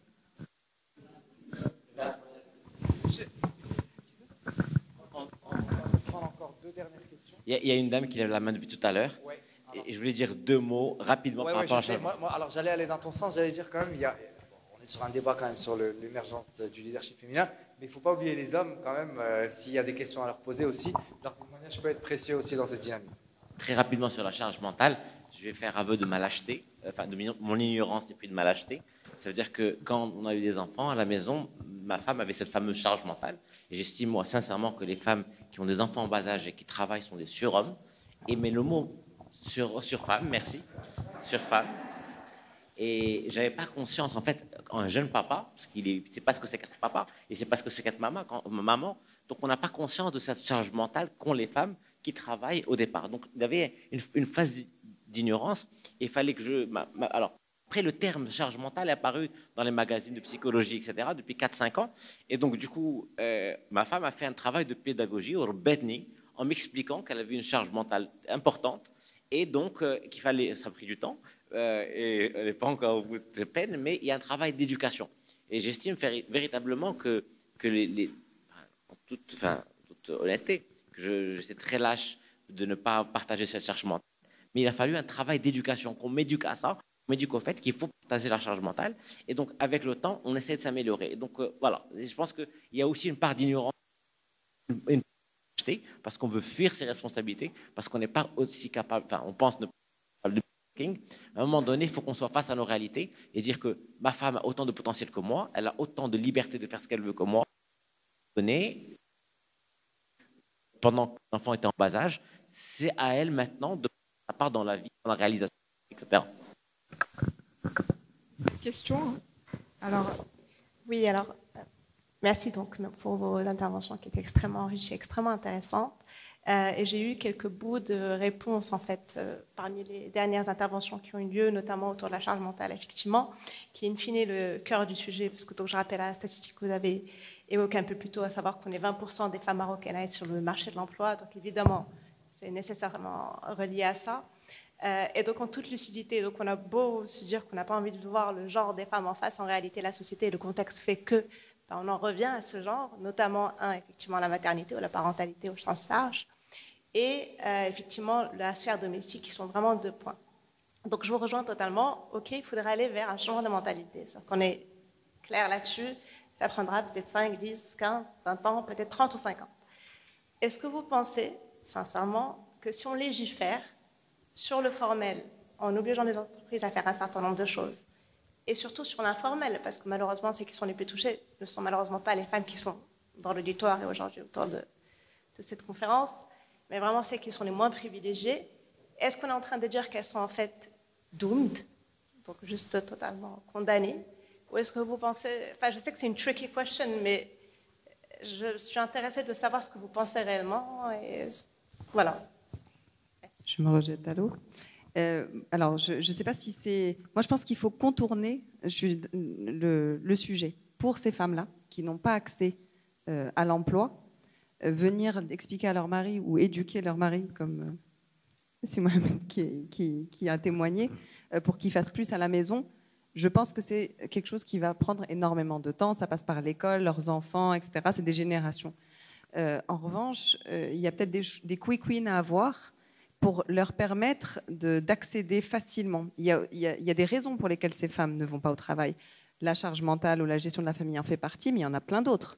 L'accès au transport, rentrer tard le soir, la sécurité. Enfin, il y a énormément de leviers concrets qu'on peut adresser sans forcément aller sur la partie charge mentale, répartition des tâches qui, pour moi, est quelque chose qui va durer plus dans le temps, mais qui peuvent permettre déjà d'augmenter ce pourcentage-là. Et tu as tout à fait raison, dans des milieux d'informels ou dans des secteurs qui n'ont pas accès ni à COMEX ni quoi que ce soit, mais qui ont besoin de travailler, leurs familles en ont besoin et qui vont en faire des modèles demain pour leurs propres enfants, au lieu de rester à la maison ou de s'arrêter parce qu'un membre de la famille est tombé malade et que du coup elle ne peut plus retourner, elle n'imagine même pas pouvoir retourner au travail. Donc ces mécanismes-là, je pense, sideways, sont aussi très importants. Et on peut les faire. C'est dans nos capacités, dans les moyens de le faire. Peut-être juste aussi, rapidement, légiférer, ça va être compliqué sur toute cette masse, toute la population. Et dans les 80% qui restent, il y a pas mal de femmes qui sont dans le milieu rural qui travaillent en fait. Parce que la vie de la femme rurale, c'est le travail, du matin jusqu'au soir. Et nous, justement, juste un petit témoignage par rapport à We4She.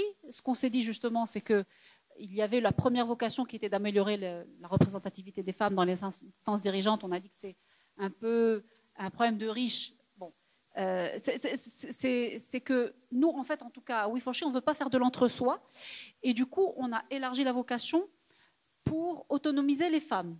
Et là, ce qu'on fait, c'est qu'on mobilise les femmes qui sont dans notre réseau, qu'on estime, enfin, qui sont quand même leaders et qui ont réussi. L'idée, c'est qu'elles tendent la main, qu'elles prennent la responsabilité, qu'elles tendent la main à des femmes qui en ont vraiment besoin. Comment ? En signant un certain nombre de partenariats. Donc, on a signé des partenariats avec des associations qui sont présentes dans le milieu rural, dont l'objectif est d'aider en fait ces femmes rurales, ou même dans le milieu urbain. Donc, on a signé typiquement avec la ministre Fatem Zahra Amour, ministre du Tourisme, de l'Artisanat et de l'Économie sociale et solidaire. Ils ont à peu près 6000 coopératives qui sont tenues par des femmes. Et l'idée, c'est de faire progresser ces coopératives, qu'elles grossissent pour qu'elles puissent employer d'autres femmes. Et voilà, l'idée, c'est vraiment de mobiliser tous ces gens-là. Donc, on mobilise à la fois notre réseau de femmes, mais également toutes les entreprises signataires de la Charte du genre. Ce qu'on demande, c'est à ce que les entreprises qui signent la Charte du genre puissent mobiliser leurs salariés pour qu'ils donnent un peu de temps, du bénévolat, de l'expertise, du temps, du réseautage à ces femmes-là. Et je pense que c'est comme ça qu'on va pouvoir y arriver. Et l'idée, c'est d'avoir un effet multiplicateur de tout ça. Très important que le gouvernement a démarré, c'est la généralisation du préscolaire. Et j'ai remarqué ça, enfin bon, le sujet est extrêmement important. Et là, dans la Fondation Orange, on a lancé une initiative qui s'appelle les écoles digitales, les écoles numériques. Et en fait, dans cette école, en fait, on est parti équipés qui sont en préscolaire. Et le responsable de l'école nous a dit, mais ça fait une différence incroyable aux mamans qui travaillent justement en milieu rural. Et on n'est qu'à 2 heures de Casa, hein, là, on n'est pas, c'est pas Jbel, mais on est à 2 heures de Casablanca. C'est l'extrême ruralité marocaine à 2 heures de Casa, donc c'est assez choquant. Et les mamans pouvaient partir le matin, faire leur travail dans les champs, labourer ou ou gérer leur bétail ou faire ce qu'elles avaient à faire pendant que les gamins étaient à la crèche. Et le directeur de l'école m'a dit la demande, elle est mais exponentielle. C'est-à-dire que toutes les mamans veulent aller déposer leurs enfants faire le préscolaire. Ils n'avaient pas imaginé que ça aurait autant de succès. Donc il y a d'ailleurs des associations qui gèrent, qui forment les puéricultrices, etc. Parce que l'éducation nationale, je pense qu'ils n'ont pas encore aujourd'hui les moyens de le faire.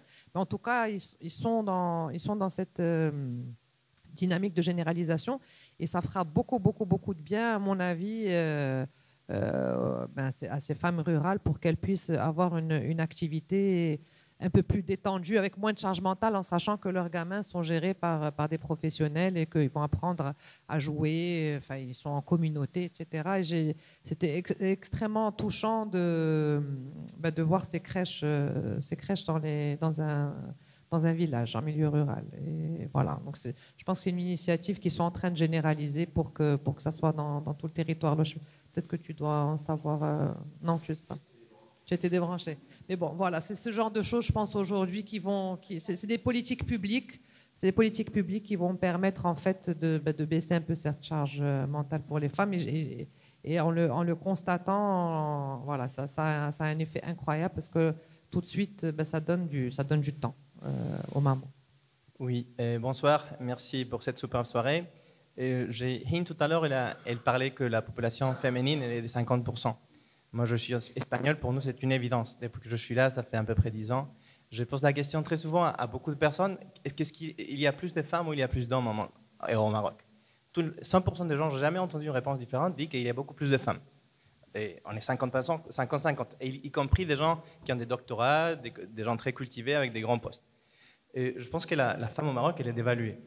Je pense que derrière tout ça, il y a peut-être une contrainte culturelle ou religieuse. Et on parle de ramener plus de femmes dans les conseils d'administration, de ramener plus de femmes au monde du travail, on est à 20%.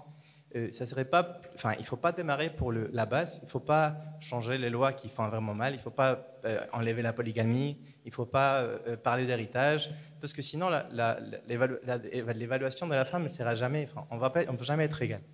Il ne faut pas se poser d'abord cette question?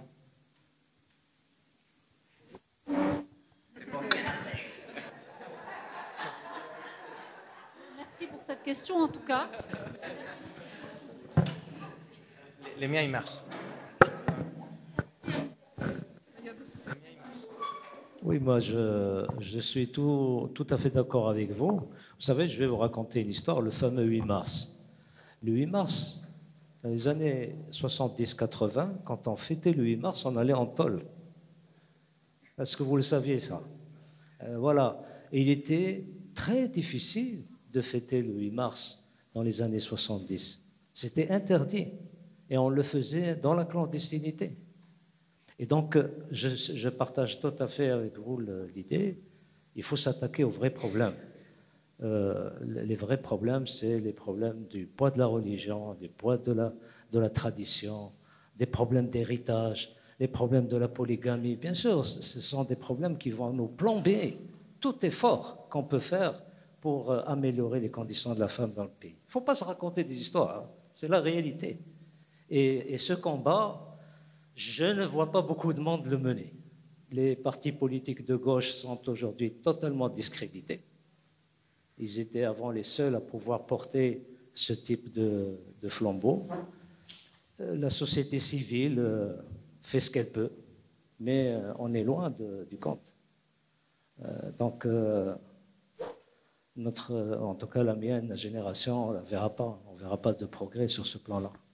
Mais le 8 mars aujourd'hui est devenu un gadget, alors qu'avant c'était un jour de militantisme. Merci à tous. On va s'arrêter là. Merci infiniment. Simplement, j'aimerais remercier en fait nos invités.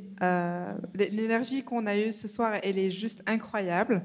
Vous avez été vraiment formidables. Merci beaucoup d'être venus. Et merci beaucoup au public d'être venus nombreux ce soir.